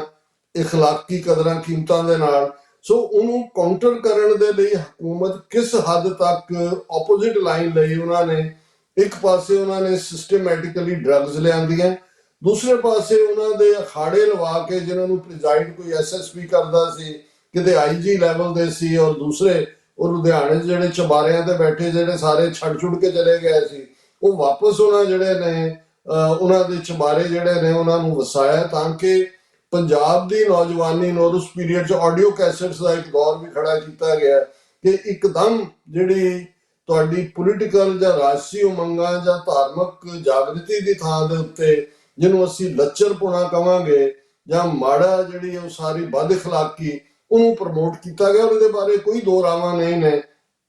ਕਿ ਸਟੇਟ ਪਾਵਰ ਉਹਨਾਂ ਦੇ ਬਿਹਾਈਂਡ ਸੀ। ਕਿਸਾਨ ਮੂਵਮੈਂਟ ਜਿਹੜੀ ਹੈ 2012 ਤੋਂ ਬਾਅਦ ਇਹ ਵੱਖਰੀ ਕਹਾਣੀ ਹੈ ਕਿ ਉਹਨਾਂ ਨੇ ਇੱਕ ਪਾਸੇ 2015 ਤੱਕ ਪਹੁੰਚਦੇ ਅਸੀਂ ਦੇਖਦੇ ਹਾਂ ਕਿ ਸਿੱਖਾਂ ਨੂੰ ਉਲਝਾਉਣ ਦੇ ਲਈ ਫਰਦਰ ਜਿਵੇਂ ਸੌਦਾ ਸਾਧ ਔਰ ਇਹਨਾਂ ਦੇ ਰਾਹੀਂ ਗੁਰੂ ਗ੍ਰੰਥ ਸਾਹਿਬ ਦੀ ਬੇਅਦਬੀ ਦੀਆਂ ਘਟਨਾਵਾਂ, 2015 ਉਹਦਾ ਕਲਾਈਮੈਕਸ ਬਣਦਾ ਹੈ। ਸਰਬੱਤ ਖਾਲਸਾ ਹੁੰਦਾ, ਪਰ ਅਨਫੋਰਚੂਨੇਟਲੀ ਜਿਹੜਾ ਉਹ ਉਭਾਰ ਸੀ ਸਾਰਾ ਸਿੱਖਾਂ ਦਾ ਧਾਰਮਿਕ ਮੁੱਦੇ ਤੇ, ਉਹ ਕਿਸੇ ਕੰਡੇ ਨਹੀਂ ਲੱਗਾ। ਔਰ ਇਵੈਂਚੁਅਲੀ ਅਸੀਂ ਇਸ ਡਿਟੇਲ 'ਚ ਨਹੀਂ ਜਾਵਾਂਗੇ ਕਿ ਕੌਣ ਇਹਦੇ ਲਈ ਜ਼ਿੰਮੇਵਾਰ ਹੈ ਕੌਣ ਨਹੀਂ, ਲੇਕਿਨ ਏਜੰਸੀਆਂ ਕਿਸੇ ਹੱਦ ਤੱਕ ਉਸ ਸਟਾਰਮ ਨੂੰ ਜਿਹੜਾ ਗੁਰੂ ਗ੍ਰੰਥ ਸਾਹਿਬ ਦੇ ਅਦਬ ਅਦਾਬ ਦੇ ਹਵਾਲੇ ਨਾਲ ਖੜਾ ਸੀ ਉਹਨੂੰ ਸਬਸਾਈਡ ਕਰਨ 'ਚ ਕਾਮਯਾਬ ਰਹੀਆਂ। ਫਿਰ 2020 ਤੱਕ ਪਹੁੰਚਦੇ ਆ ਉਹਨਾਂ ਨੇ ਇੱਕ ਪਾਸੇ ਦੂਸਰੇ ਜੈਨੋਸਾਈਡ ਜਾਂ ਕਲਚਰਲ ਡੀਜਨਰੇਸ਼ਨ ਦਾ ਕਰ ਹੀ ਰਹੇ ਸੀ। ਜਿਹੜੇ 3 ਖੇਤੀ ਕਾਨੂੰਨ ਸੀ ਉਸ ਨੂੰ ਮੈਂ ਸਮਝਦਾ ਵੀ ਇਹ ਇਕਨੋਮਿਕਲ ਜੈਨੋਸਾਈਡ ਵੱਲ ਵੱਧਦੇ ਕਦਮ ਸੀ, ਜਿਸ ਨੂੰ ਪੰਜਾਬ ਦੀ ਕਿਸਾਨੀ ਨੇ ਠੀਕ ਉਸੇ ਲੈਵਲ ਦੇ ਉੱਤੇ ਦੇਖਿਆ ਜੋ ਕਿ ਦੁਸ਼ਮਣ ਦੇ ਇੰਟੈਂਟ ਸੀ। ਔਰ ਆਲਮੋਸਟ 1 ਸਾਲ ਤੋਂ ਜ਼ਿਆਦਾ, ਸ਼ਾਇਦ 13 ਜਾਂ 14 ਮਹੀਨੇ ਚੱਲੀ ਜਿਹੜੀ ਕਿਸਾਨ ਮੂਵਮੈਂਟ, ਔਰ ਉਹਦੇ ਵਿੱਚ ਇਸ ਗੱਲ ਦਾ ਧਿਆਨ ਰਿਹਾ ਵੀ ਉਸ ਮੂਵਮੈਂਟ ਦੇ ਵਿੱਚ ਜਿਹੜਾ ਫਰੰਟ ਰੋਲ ਹੈ, ਬੇਸ਼ੱਕ ਉਹ 33-34 ਕਾਮਰੇਡ ਜਥੇਬੰਦੀਆਂ ਜਾਂ ਉਹਨਾਂ ਦੇ ਹਵਾਲੇ ਨਾਲ ਗੱਲ ਹੁੰਦੀ ਹੈ, ਪਰ ਜਿਹੜੀ ਉਹਦੇ ਵਿੱਚ ਰੂਹ ਫੂਕੀ ਗਈ, ਜਿਹੜਾ ਸ਼ੰਭੂ ਤੋਂ ਸਿੰਘੂ ਤੱਕ ਦਾ ਸਫ਼ਰ ਹੈ, ਜਦੋਂ ਅਸੀਂ ਦੀਪ ਸਿੱਧੂ ਦੀ ਗੱਲ ਕਰਦੇ ਹਾਂ, ਔਰ ਮੈਂ ਸਮਝਦਾ ਵੀ ਕ੍ਰੈਡਿਟ ਜ਼ਰੂਰ ਦੇਣਾ ਬਣਦਾ, ਜਿੱਥੇ ਜਿਹੜੀ ਗੱਲ ਹੈ ਉਹਨਾਂ ਨੇ ਨੌਜਵਾਨ ਵਰਗ ਨੂੰ, ਜਿਹੜੇ ਭਾਵੇਂ ਪਤਤ ਵੀ ਸਨ, ਭਾਵੇਂ ਕੋਈ ਡਰੱਗੀ ਵੀ ਹੋਣਗੇ ਜਾਂ ਦੂਜੇ ਜਿਹੜੇ ਕਿ ਅਨਇੰਪਲੋਇਮੈਂਟ ਵੀ ਵੱਧ ਰਹੀ ਸੀ, ਉਹਨਾਂ ਨੂੰ ਡਾਇਲੌਗ ਦੇ ਨਾਲ ਇਸ ਪਾਸੇ ਵੱਲ ਤੋਰਿਆ, ਉਹਨਾਂ ਨੂੰ ਇਹ ਸਮਝਾਇਆ। ਉਹਨਾਂ ਨੇ ਵੀ ਸਮਝਣਾ ਸ਼ੁਰੂ ਕੀਤਾ ਕਿ ਭਾਈ ਇਹ ਜਿਹੜੇ ਖੇਤੀ ਕਾਨੂੰਨ ਨੇ ਜਾਂ ਦੂਸਰੇ ਨੇ, ਇਹ ਤਾਂ ਬਿਮਾਰੀ ਦੇ ਲੱਛਣ ਨੇ। ਔਰ ਜਿਹੜਾ ਇੱਕ ਪਪੂਲਰ ਫਰੇਜ਼ ਦਿਲ ਨੂੰ ਛੂਹਣ ਵਾਲਾ ਹੈ, ਜਿਹਦੇ ਵਿੱਚ ਦੀਪ ਸਿੱਧੂ ਨੇ ਕਿਹਾ ਵੀ ਗੱਲ ਫਸਲਾਂ ਦੀ ਨਹੀਂ ਹੈ, ਗੱਲ ਨਸਲਾਂ ਦੀ ਹੈ। ਸੋ ਜ਼ਾਹਰ ਹੈ ਕਿ ਦੀਪ ਸਿੱਧੂ ਵੀ, ਔਰ ਫਿਰ ਹੱਕਾਂ ਦੀ ਗੱਲ ਕਰਦੇ ਆ, ਜੇ ਸਿੱਧੂ ਮੂਸੇਵਾਲਾ 2 ਗੀਤ ਗਾ ਦਿੰਦਾ ਹੈ ਤੇ ਉਹ ਵੀ ਟਾਰਗੇਟ ਤੇ ਹੁੰਦੇ ਨੇ, ਕਿਵੇਂ ਸਟੇਟ ਉਸ ਪੀਰੀਅਡ ਦੇ ਵਿੱਚ ਜਿਹੜਾ ਵਿਦਿਨ ਕੰਟਰੀ, ਤਾਂ ਉਹਨਾਂ ਨੇ ਕਿਲਿੰਗ ਸਪਰੀ ਜਿਹੜੀ ਹੈ 2 ਪਰਸਨੈਲਿਟੀਜ਼ ਨੂੰ ਜਿਹੜਾ ਉਹ ਮਾਰ ਕੇ ਆਪਣਾ ਜਿਹੜਾ ਉਸ ਪਾਸੇ ਨੂੰ ਤੋਰਿਆ। ਫਿਰ ਕਿਸਾਨ ਮੂਵਮੈਂਟ ਨੂੰ ਕਿਵੇਂ ਜਿਹੜਾ ਉਹ ਆਪਣੇ ਖਾਤੇ 'ਚ ਪਾਉਣ ਲਈ ਬੀ ਟੀਮ ਕੇਜਰੀਵਾਲ ਰਾਜੇਵਾਲ ਨਾਲ ਕੀ ਹੋਇਆ। ਪਰ ਜੇ ਮੈਂ ਫੋਕਸ ਵੱਲ ਮੁੜਾਂ, ਇਹ ਉਹ ਪੀਰੀਅਡ ਹੈ ਜਦੋਂ ਕਿ, ਪਰ ਇੱਕ ਗੱਲ ਦਾ ਧਿਆਨ ਰਹੇ, ਜਦੋਂ ਅਸੀਂ ਅੱਜ ਦੇ ਕੰਟੈਕਸਟ ਦੇ ਵਿੱਚ ਆਪਰੇਸ਼ਨ ਹਾਰਡਬਾਲ ਰਾਹੀਂ ਆਏ ਜਿਹੜੇ ਕਨਕਲੂਜਨ ਨੇ ਉਹਨਾਂ ਵੱਲ ਨਜ਼ਰ ਮਾਰਦੇ ਹਾਂ, ਜਾਂ ਗਲੋਬਲ ਨਿਊਜ਼ ਦੀ ਇਸ ਰਿਪੋਰਟ ਵੱਲ ਦੇਖਦੇ ਹਾਂ ਜਿਹੜਾ ਕਿ ਕਲਾਸੀਫਾਈਡ ਡਾਕੂਮੈਂਟ ਹੈ ਕੋਰਟ ਦੇ ਰਾਹੀਂ, ਪਰ ਇਸ ਨੂੰ ਗਲੋਬਲ ਨਿਊਜ਼ ਨੇ ਲਿਆਂਦਾ, ਕਾਫੀ ਡੀਟੇਲ ਡਿਸਕਸ਼ਨ ਹੈ। ਉਹਦੇ ਵਿੱਚ 2 ਪਾਰਟ ਬੜੇ ਕਲੀਅਰਲੀ ਨਜ਼ਰ ਆਉਂਦੇ ਨੇ ਕਿ ਇੱਕ ਪਾਸੇ ਪੰਜਾਬ ਦੇ ਵਿੱਚ ਸਿੱਖਾਂ ਵਿਚਲੀ ਬੇਚੈਨੀ ਜਿਹੜੀ ਹੈ ਉਹ ਹਿੰਦੁਸਤਾਨ ਦੇ ਹਾਕਮਾਂ ਨੂੰ ਬੇਚੈਨ ਕਰ ਰਹੀ ਸੀ, ਦੂਸਰੇ ਪਾਸੇ ਡਾਇਸਪੋਰਾ ਸਿੱਖਾਂ ਦੇ ਵਿੱਚ ਜਿਹੜੀ ਇਹ ਕਣੀ ਆਜ਼ਾਦੀ ਦੀ, ਜਿਹੜੀ ਬੇਸ਼ੱਕ 1995 ਤੋਂ 2012 ਤੱਕ ਪੰਜਾਬ ਦੇ ਵਿੱਚ ਇੱਕ ਵੱਡਾ ਕੁਆਇਟ ਸੀ, ਲੇਕਿਨ ਬਾਹਰ ਉਹ ਬਰਾਬਰ ਜਿਹੜੀ ਹੈ ਉਹ ਲੱਟ ਬਲਦੀ ਸ਼ਮਾ ਰਹੀ। ਉਹਦੇ ਵਿੱਚ ਡਾਇਸਪੋਰਾ ਸਿੱਖਾਂ ਦਾ ਤੁਸੀਂ ਠੀਕ ਕਿਹਾ ਕਿ ਬਹੁਤ ਵੱਡਾ ਰੋਲ ਹੈ। ਹੁਣ ਉਸ ਸਾਰੇ ਪੀਰੀਅਡ ਦੇ ਵਿੱਚ ਹੀ ਜਦੋਂ ਅਸੀਂ ਦੇਖਦੇ ਹਾਂ ਕਿ ਰੈਫਰੈਂਡਮ ਦੀ ਲਾਈਨ ਵੀ ਸ਼ੁਰੂ ਹੋ ਜਾਂਦੀ ਹੈ, ਬਾਹਰ US ਕਾਂਗਰੈਸ਼ਨਲ ਸਿੱਖ ਕਾਕਸ ਜਿਹੜੀ ਆ ਬਣਦੀ ਹੈ, ਔਰ ਉਹ ਆਪਣਾ ਕੰਮ ਸ਼ੁਰੂ ਕਰਦੇ ਨੇ, ਔਰ ਹੌਲੀ ਜਿਹੜੀ ਸੈਕੰਡ ਜਾਂ ਥਰਡ ਜਨਰੇਸ਼ਨ ਬਾਹਰਲੇ ਸਿੱਖਾਂ ਦੀ ਵੀ ਹੈ, ਉਹ ਵਿਦਨ ਦਾ ਲਾਅ ਵੈਲ ਵਰਸਡ ਹੁੰਦੀ ਹੈ। 80s ਵਾਲੀ ਜਨਰੇਸ਼ਨ ਨੂੰ ਤਾਂ ਲੈਂਗੁਏਜ ਪ੍ਰੋਬਲਮ ਸੀ, ਉਹਦੀਆਂ ਨੁਆਂਸਿਸ ਸੀ, ਪਰ ਜਿਹੜੀ ਥਰਡ ਜਨਰੇਸ਼ਨ ਬਾਹਰ ਵੀ ਆਉਂਦੀ ਹੈ ਉਹ ਵੈਲ ਐਜੂਕੇਟਿਡ ਹੈ, ਖਾਲਸਾਈ ਬਾਣੇ ਦੇ ਵਿੱਚ ਹੈ, ਕੋਈ ਲੈਂਗੁਏਜ ਦੀ ਨੁਆਂਸ ਨਹੀਂ ਹੈ। ਸੋ ਇਸ ਸਾਰਿਆਂ ਨੂੰ ਦੇਖਦੇ ਆ ਜਦੋਂ ਇਹ ਤਿਕੜੀ ਮੋਦੀ, ਅਮਿਤ ਸ਼ਾਹ ਔਰ ਅਜੀਤ ਡੋਵਲ ਦੀ ਦੇਖਦੀ ਹੈ ਕਿ ਬਈ ਇਹਨੂੰ ਕਿਵੇਂ ਕਰਨਾ ਹੈ। ਸੋ ਜਿਹਨੂੰ ਐਗਰੈਸਿਵ ਇਹਨਾਂ ਨੇ ਡਿਪਲੋਮੇਸੀ ਦੇ ਨਾਂ ਥੱਲੇ ਕਿਲਿੰਗ ਸਪਰੀ ਸ਼ੁਰੂ ਕੀਤੀ ਇੱਕ ਪਾਸੇ। ਇਹ ਠੀਕ ਹੈ ਕਿ ਵੀ ਬਾਹਰਲੇ ਮੁਲਕਾਂ, ਜੇ ਅਸੀਂ 에ਅਰ ਇੰਡੀਆ ਦੇ ਹਵਾਲੇ ਨਾਲ ਦੇਖੀਏ, ਜਿਹੜੀ ਗੱਲ ਸੌਫਟ ਟਾਰਗੇਟ 'ਚ ਟੋਰਾਂਟੋ ਸਟਾਰ ਔਰ ਗਲੋਬਲ ਮੇਲ ਦੇ ਗਲੋਬਲ ਮੇਲ ਉਹਨਾਂ ਦੇ ਰਿਪੋਰਟਰਸ ਨੇ ਕੀਤੀ, ਔਰ ਪਿਛਲੇ ਦਿਨਾਂ 'ਚ CIA ਦੇ ਜੌਨ ਕਿਰਿਆਕੂ ਨੇ ਇਸ ਦੇ ਉੱਤੇ ਸਟੈਂਪ ਲਾਈ ਕਿ ਭਾਈ ਇੰਡੀਆ ਦਾ ਕੰਮ ਸੀ। ਸੋ ਇੰਟਰਫੀਅਰੈਂਸ ਤਾਂ ਇਹਨਾਂ ਦੀ ਸੀ, ਵਿਦਨ ਵੀ ਰੈਟਲ ਕਿਹਨੂੰ ਕਰਨਾ ਹੈ ਕਿਉਂ, ਲੇਕਿਨ ਇੱਕ ਪਾਸੇ ਕਿਲਿੰਗ ਲਾਈਨ। ਔਰ ਸੈਕੰਡ ਪਾਰਟ ਜਦੋਂ ਅਸੀਂ ਦੇਖਦੇ ਹਾਂ ਵੀ ਇੰਡੀਆ ਨੇ ਜਿਹੜੀ ਟ੍ਰਾਂਸਨੈਸ਼ਨਲ ਰਿਪਰੈਸ਼ਨ ਦੀ ਪਾਲਿਸੀ ਬਣਾਈ ਕਿ ਵੀ ਅਸੀਂ ਐਲੀਮੀਨੇਟ ਕਰਨਾ ਹੈ, ਉਹਦੇ ਲਈ ਉਹਨਾਂ ਨੇ ਟ੍ਰਾਂਸਨੈਸ਼ਨਲ ਕ੍ਰਿਮੀਨਲ ਗੈਂਗਸ ਜਿਹੜੀਆਂ ਨੇ ਉਹਨਾਂ ਦੀ ਪੁਸ਼ਤਪਨਾਹੀ ਕੀਤੀ। ਔਰ ਉਹਦੇ ਵਿੱਚ ਦੇਖੋ ਇਹ ਗੱਲ ਕੋਈ ਨਵੀਂ ਨਹੀਂ ਹੈ। ਤੁਸੀਂ ਜਦੋਂ ਇੰਟੈਲੀਜੈਂਸ ਏਜੰਸੀਆਂ ਦਾ, ਮੈਂ ਪਿਛਲੇ ਦਿਨਾਂ 'ਚ ਜੌਨ ਕਿਰਿਆਕੂ ਜਿਹੜਾ ਪਾਕਿਸਤਾਨ 'ਚ ਵੀ ਪੋਸਟਡ ਰਿਹਾ। ਉਹਨੇ ਆਪਣਾ ਇੱਕ ਐਕਸਪੀਰੀਅੰਸ ਸੁਣਾਇਆ। ਉਹਨੇ ਕਿਹਾ ਜੀ ਮੈਂ ਅਫਗਾਨਿਸਤਾਨ ਦੇ ਇੱਕ ਇਲਾਕੇ 'ਚ ਗਿਆ ਔਰ ਮੈਂ ਜਾਣਨਾ ਚਾਹਿਆ ਕਿ ਵੀ ਜਿੱਥੇ ਬਹੁਤ ਸਾਰੀ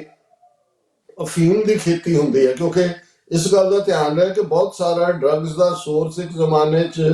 40-45% ਜਿੰਨੀ ਦੁਨੀਆ ਦੇ ਵਿੱਚ ਡਰੱਗ ਜਾਂਦੀ ਸੀ ਉਹ ਅਫਗਾਨਿਸਤਾਨ ਸੀ। ਫਿਰ ਕੋਲੰਬੀਆ ਔਰ ਦੂਸਰੇ ਜਿਹੜੇ ਨੇ ਸਾਊਥ ਅਮਰੀਕਾ ਦੇ ਦੂਸਰੇ ਮੁਲਕ ਆਉਂਦੇ। ਤਾਂ ਉਹਨੇ ਕਿਹਾ ਵੀ ਮੈਂ ਇਹ ਜਾਣਨਾ ਚਾਹਿਆ ਔਰ ਮੈਂ ਉਹਨਾਂ ਦੇ ਖੇਤਾਂ ਦੂਸਰੀ ਚਲਾ ਗਿਆ। ਮੈਨੂੰ ਫਾਰਮਰਸ ਨਾਲ ਕਮਿਊਨੀਕੇਟ ਵੀ ਨਹੀਂ ਕਰਨ ਦਿੱਤਾ ਗਿਆ। ਫਿਰ ਕਹਿੰਦਾ ਵੀ ਮੈਨੂੰ ਇਹ ਪਤਾ ਲੱਗਾ ਕਿ ਇਨਫੈਕਟ ਜਿਹੜਾ ਤਾਲਿਬਾਨ ਦਾ ਫਤਵਾ ਹੈ ਉਹ ਤੇ ਡਰੱਗਸ ਦੇ ਖਿਲਾਫ ਹੈ। ਹੁਣ ਅੱਜ ਵੀ ਤੁਸੀਂ ਤਾਲਿਬਾਨ ਰਜੀਮ ਦੇ ਹੁੰਦਿਆਂ ਦੇਖੋਗੇ ਉੱਥੇ ਡਰੱਗਸ ਆਲਮੋਸਟ ਬਹੁਤ ਘਟ ਗਈਆਂ ਨੇ। ਲੇਕਿਨ ਉਹਨਾਂ ਨੇ ਕਿਹਾ ਵੀ ਉਹਨਾਂ ਕਿਸਾਨਾਂ ਨੇ ਸਾਨੂੰ ਕਿਹਾ ਜੀ ਤੁਹਾਡੇ ਜਿਹੜੇ ਇੱਥੇ ਕਮਾਂਡਰ ਨੇ ਜਾਂ ਦੂਜੇ ਨੇ ਉਹ ਸਾਨੂੰ ਐਨਕਰੇਜ ਕਰ ਰਹੇ ਨੇ ਵੀ ਤੁਸੀਂ ਇਹਨਾਂ ਨੂੰ ਉਗਾਓ। ਅੱਛਾ, ਫਿਰ ਉਹ ਇਹ ਕਹਿੰਦਾ ਵੀ ਕਿਉਂ? ਉਹਨੇ ਕਿਹਾ ਕਿਉਂਕਿ ਇਹਦੇ ਰਾਹੀਂ ਈਰਾਨ, ਰਸ਼ੀਆ, ਦੂਜਿਆਂ ਦੇ ਵਿੱਚ ਜਿਹੜੀਆਂ ਨੇ ਡਰੱਗਸ ਭੇਜ ਕੇ, ਕਿਉਂਕਿ ਡਰੱਗਸ ਐਜ਼ ਏ ਵੈਪਨ ਇਹ ਇਹਨਾਂ ਪਾਵਰਸ ਨੇ ਚਾਈਨਾ ਦੇ ਵਿੱਚ ਇਸਤੇਮਾਲ ਕੀਤਾ। ਜਦੋਂ ਅਫੀਮ ਦੀ ਜਿਹੜੀ ਆ ਚਾਈਨਾ ਦੇ ਨਾਲ ਤਾਂ ਇਹਨਾਂ ਦੀਆਂ ਲੜਾਈਆਂ, ਉਹਨਾਂ ਨੂੰ ਓਪੀਅਮ ਵਾਰਸ ਕਿਹਾ ਜਾਂਦਾ। ਤੇ ਜਦੋਂ ਨਵੀਂ ਮੈਪ ਮੇਕਿੰਗ ਹੁੰਦੀ ਹੈ ਪੋਸਟ ਸੈਕੰਡ ਵਰਲਡ ਵਾਰ, ਅੱਜ 193 ਮੁਲਕ UN ਦਾ ਮੈਂਬਰ ਨੇ, ਤੇ ਫਿਰ ਜਿਹੜਾ ਅਕ੍ਰੋਸ ਬਾਰਡਰ ਸਮਗਲਿੰਗ ਹੈ, ਡਰੱਗਸ ਦੇ ਨਾਲ ਵੈਪਨਸ ਵੀ ਇਨਵੋਲਵ ਹੋਏ। ਔਰ ਡਰੱਗਸ ਦੇ ਵਿੱਚ ਜਿਹੜਾ ਖਤਰਨਾਕ ਹੈਰੋਇਨ ਔਰ ਦੂਸਰੇ ਜਿਹੜੀ ਕਿ ਬਹੁਤ ਮਹਿੰਗੀ ਕੀਮਤ ਦੀਆਂ ਡਰੱਗਸ ਸੀ। ਸੋ ਇਹ ਇੱਕ ਜਿਹਨੂੰ ਫਿਰ ਡਰੱਗ ਕਾਰਟੈਲ ਵੀ ਦਾ ਹਿੱਸਾ ਬਣਿਆ, ਕ੍ਰਿਮੀਨਲ ਗੈਂਗਸ ਦਾ ਵੀ, ਔਰ ਉਸ ਦੀ ਜਿਹੜੀ ਬੇਸਿਕ ਪ੍ਰੋਡਕਸ਼ਨ ਦਾ ਵੀ। ਸੋ ਮੈਨੂੰ ਇਹ ਲੱਗਦਾ ਹੈ ਵੀ ਇੰਡੀਆ ਦਾ ਇਹ ਰੋਲ ਜਿਹੜਾ ਉਹਨਾਂ ਨੇ ਇੱਕ ਸਟੇਜ ਦੇ ਉੱਤੇ ਇੰਡੀਅਨ ਆਕੂਪਾਈਡ ਪੰਜਾਬ ਨੂੰ, ਸਾਡੇ ਯੂਥ ਨੂੰ ਡਰੱਗੀ ਬਣਾਉਣ ਦੇ ਲਈ ਇਸ ਦਾ ਇਸਤੇਮਾਲ ਕੀਤਾ। ਉਹਨਾਂ ਨੂੰ ਇਹ ਲੱਗਾ ਕਿ ਭਾਈ ਇਸ ਦੇ ਲਈ ਜੇ ਹੁਣ ਡਾਇਸਪੋਰਾ ਦੇ ਵਿੱਚ ਸਿੱਖਾਂ ਦਾ ਇੱਕ ਪੋਜ਼ਿਟਿਵ ਇਮੇਜ ਹੈ ਤਾਂ ਉਹਦੀ ਨੈਗੇਸ਼ਨ ਵੀ ਕਰੋ, ਸਿੱਖ ਯੂਥ ਨੂੰ ਐਂਗੇਜ ਕਰੋ ਇਸ ਨੈਗੇਟਿਵਿਟੀ ਦੇ ਲਈ। ਸੋ ਜਦੋਂ ਕੈਨੇਡਾ ਦੀ ਜਸਟਿਨ ਟਰੂਡੋ ਗਵਰਨਮੈਂਟ ਨੇ ਸਟੂਡੈਂਟ ਵੀਜ਼ਾ ਪ੍ਰੋਗਰਾਮ ਦੇ ਵਿੱਚ ਜਿਹੜੀ ਹੈ ਉਹ ਥੋੜੀ ਜਿਹੀ ਲੈਪਸ ਤਾਂ ਨਹੀਂ ਮੈਂ ਕਹਾਂਗਾ, ਥੋੜਾ ਇਨਕਰੇਜ ਕੀਤਾ, ਤੇ ਉਸ ਸਟੇਜ ਦੇ ਉੱਤੇ ਮੈਂ ਇਸ ਰਿਪੋਰਟ ਦਾ ਗਲੋਬਲ ਨਿਊਜ਼ ਦੇ ਹਵਾਲੇ ਨਾਲ ਕਹਿ ਰਿਹਾ ਕਿ ਆਲਮੋਸਟ ਉਹਨਾਂ ਸਾਲਾਂ ਦੇ ਵਿੱਚ 41% ਵਿਦਿਆਰਥੀ ਜਿਹੜੇ 2 ਲੱਖ ਤੋਂ ਜ਼ਿਆਦਾ ਨੰਬਰ ਇੱਕ ਸਾਲ ਦਾ ਬਣਦਾ ਹੈ ਉਹ ਭਾਰਤੀ ਮੂਲ ਦੇ ਸਨ। ਭਾਰਤੀਆਂ 'ਚ ਵੀ ਉਹਨਾਂ 'ਚੋਂ ਅੱਗੋਂ 90% ਦੇ ਕਰੀਬ ਪੰਜਾਬ ਔਰ ਹਰਿਆਣਾ ਮੂਲ ਦੇ ਸੀ। ਸੋ ਜ਼ਾਹਰ ਹੈ ਵੀ ਉਸ ਪੀਰੀਅਡ ਦੇ ਵਿੱਚ, ਹੁਣ ਜਿਵੇਂ ਬਹੁਤ ਸਾਰੀਆਂ ਰਿਪੋਰਟਸ ਹੋਰ ਵੀ ਸਾਹਮਣੇ ਆ ਰਹੀਆਂ ਨੇ, ਉਸ ਪੀਰੀਅਡ ਦੇ ਵਿੱਚ ਇਹਨਾਂ ਨੇ ਜਿਵੇਂ ਪੰਜਾਬ ਦੇ ਵਿੱਚ ਜਿਹੜਾ ਗੈਂਗਸ ਕਲਚਰ ਉੱਥੇ ਵੀ ਪਨਪ ਰਿਹਾ ਸੀ, ਅਕਾਲੀ ਹਕੂਮਤ ਦੇ ਵੇਲੇ ਵੀ ਫਰੋਤੀਆਂ ਦਾ ਸਿਲਸਿਲਾ ਔਰ ਦੂਸਰਾ ਤੀਸਰਾ ਇਹ ਚੱਲ ਹੀ ਰਿਹਾ ਸੀ। ਔਰ ਈਵਨ ਜਦੋਂ ਅਸੀਂ ਸਿੱਧੂ ਮੂਸੇਵਾਲੇ ਦਾ ਮਰਡਰ ਦੀ ਗੱਲ ਕਰਦੇ ਹਾਂ ਤੇ ਲਾਰੈਂਸ ਬਿਸ਼ਨੋਈ ਗੈਂਗ ਨੇ ਉਹਦੀ ਜ਼ਿੰਮੇਵਾਰੀ ਲਈ ਸੀ। ਹੁਣ ਹਾਰਡਬਾਲ ਨੇ ਜਿਹੜਾ ਕਨਕਲੂਜਨ ਕੱਢਿਆ ਉਸ ਆਪਣੇ ਹਰਦੀਪ ਸਿੰਘ ਨਿੱਜਰ ਦੇ ਮਰਡਰ ਦੇ ਲਈ, ਉਹਦੇ ਲਈ ਲਾਰੈਂਸ ਬਿਸ਼ਨੋਈ ਔਰ ਉਹਦਾ ਡਾਇਰੈਕਟ ਕਮਾਂਡਰ ਗੋਲਡੀ ਬਰਾੜ ਉਸ ਨੂੰ ਜਿਹੜਾ ਜ਼ਿੰਮੇਵਾਰ ਦੱਸਿਆ ਗਿਆ। ਸੋ ਇਸ ਸਾਰੇ ਮੂਵ ਨੂੰ ਔਰ ਕੈਨੇਡਾ ਦੇ ਵਿੱਚ ਮੁੱਢਲੇ ਦਿਨਾਂ ਦੇ ਵਿੱਚ, ਮੈਂ ਜੇ ਗਲਤ ਨਾ ਹੋਵਾਂ ਤੇ ਨੈਕਸਟ ਟੂ ਜਸਟਿਨ ਟਰੂਡੋ ਜਿਹੜਾ ਸੀ, ਉਹਨਾਂ ਨੇ ਜਦੋਂ ਇਹ 10 ਇਹਨਾਂ ਦੇ ਹਾਈ ਡਿਪਲੋਮੈਟ 6 ਸੰਜੇ ਵਰਮਾ ਸਮੇਤ ਬਾਹਰ ਕੱਢੇ ਮੁਲਕ ਚੋਂ, ਉਦੋਂ ਇਹ ਵੀ ਕਿਹਾ ਕਿ ਭਾਈ ਇਹ ਜਿਹੜਾ ਇੰਡੀਅਨ ਹਾਈ ਕਮਿਸ਼ਨ ਜਾਂ ਕੌਂਸੂਲੇਟ ਡਾਟਾ ਕਲੈਕਟ ਕਰਦੇ ਨੇ,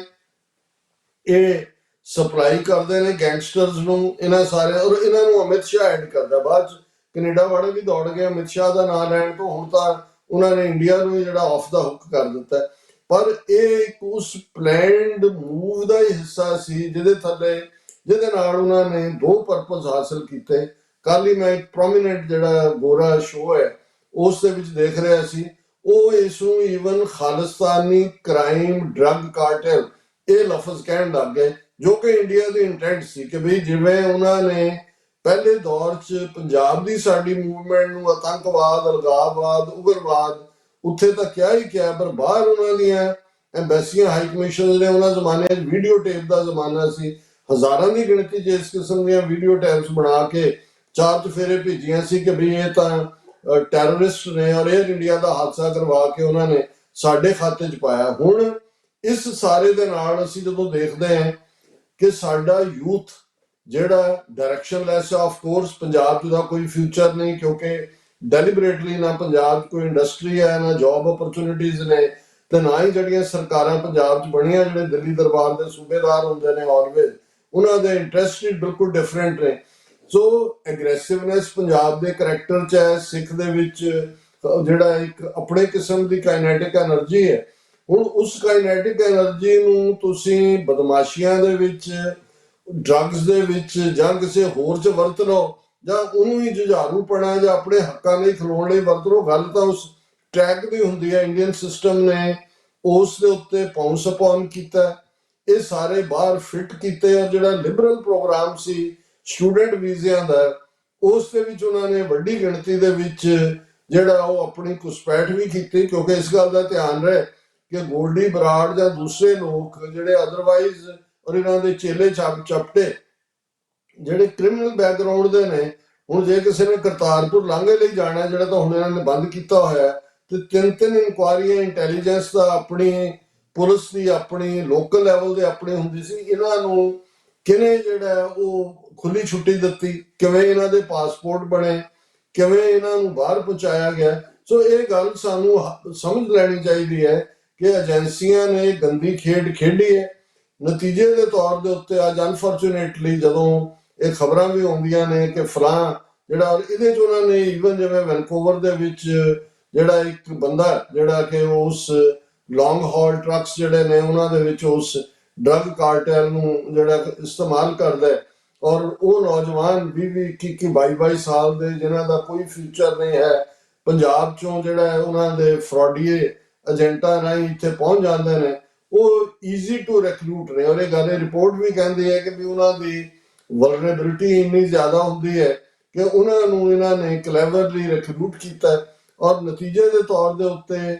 ਕ੍ਰਿਮੀਨਲ ਗੈਂਗਸ ਦੇ ਵਿੱਚ ਵੀ ਆਪਣੇ ਨੇ ਜਿਹੜੇ ਟਾਰਗੇਟ ਬਣਾਏ ਗਏ। ਜਦੋਂ ਅਸੀਂ ਡਾਟਾ ਦੇਣ ਦੀ ਗੱਲ ਕਰਦੇ ਹਾਂ ਕਿ ਭਾਈ ਜਿਹੜਾ ਉਹਨਾਂ ਦਾ ਸੀ ਕਿ ਉਹਨਾਂ ਨੂੰ ਪ੍ਰੋਵਾਈਡ ਕੀਤੀ ਗਈ ਸਾਰੀ ਜਾਣਕਾਰੀ, ਉਹ ਵੀ ਨੇ ਅੱਜ ਬਦਨਾਮੀ ਵੀ ਆਪਣਿਆਂ ਦੀ ਹੈ। ਔਰ ਇਸ ਸਾਰਿਆਂ ਨੂੰ ਈਵਨ ਖਾਲਿਸਤਾਨ ਮੂਵਮੈਂਟ ਦੇ ਨਾਲ ਜੋੜ ਕੇ ਇੱਕ ਕ੍ਰਿਮੀਨੈਲਿਟੀ ਦਾ ਐਲੀਮੈਂਟ ਜਿਹੜਾ ਉਹ ਸਾਡੇ ਨਾਲ ਜੋੜਿਆ ਜਾ ਰਿਹਾ। ਸੋ ਮੈਂ ਸਮਝਦਾ ਵੀ ਇਹ ਗੱਲ ਸਾਨੂੰ ਜਿਹੜੀ ਹੈ, ਜਿਹੜੇ ਲੋਕ ਇਹ ਸਾਰੇ ਨੂੰ ਅੰਡਰਸਟੈਂਡ ਪਹਿਲਾਂ ਤੋਂ ਕਰਦੇ ਨੇ, ਉਹਨਾਂ ਨੂੰ ਤਾਂ ਕੋਈ ਬਹੁਤਾ ਸ਼ੌਕ ਨਹੀਂ ਲੱਗਾ, ਪਰ ਬਹੁਤ ਸਾਰੇ ਉਹ ਜਿਨ੍ਹਾਂ ਨੂੰ ਇਹ ਲੱਗਦਾ ਸੀ ਕਿ ਭਾਈ ਇਹ ਜਿਹੜਾ ਸਾਡੇ ਨਾਲ ਕੀ ਹੋ ਰਿਹਾ ਹੈ ਔਰ ਅਸੀਂ ਇਹਦੇ ਚੋਂ ਆਹ ਕਰ ਸਕਦੇ ਹਾਂ, ਉਹ ਕਰ ਸਕਦੇ ਹਾਂ, ਹੁਣ ਇਨਫੈਕਟ ਉਹ ਵੀ ਇਨ ਅ ਮੈਟਰ ਆਫ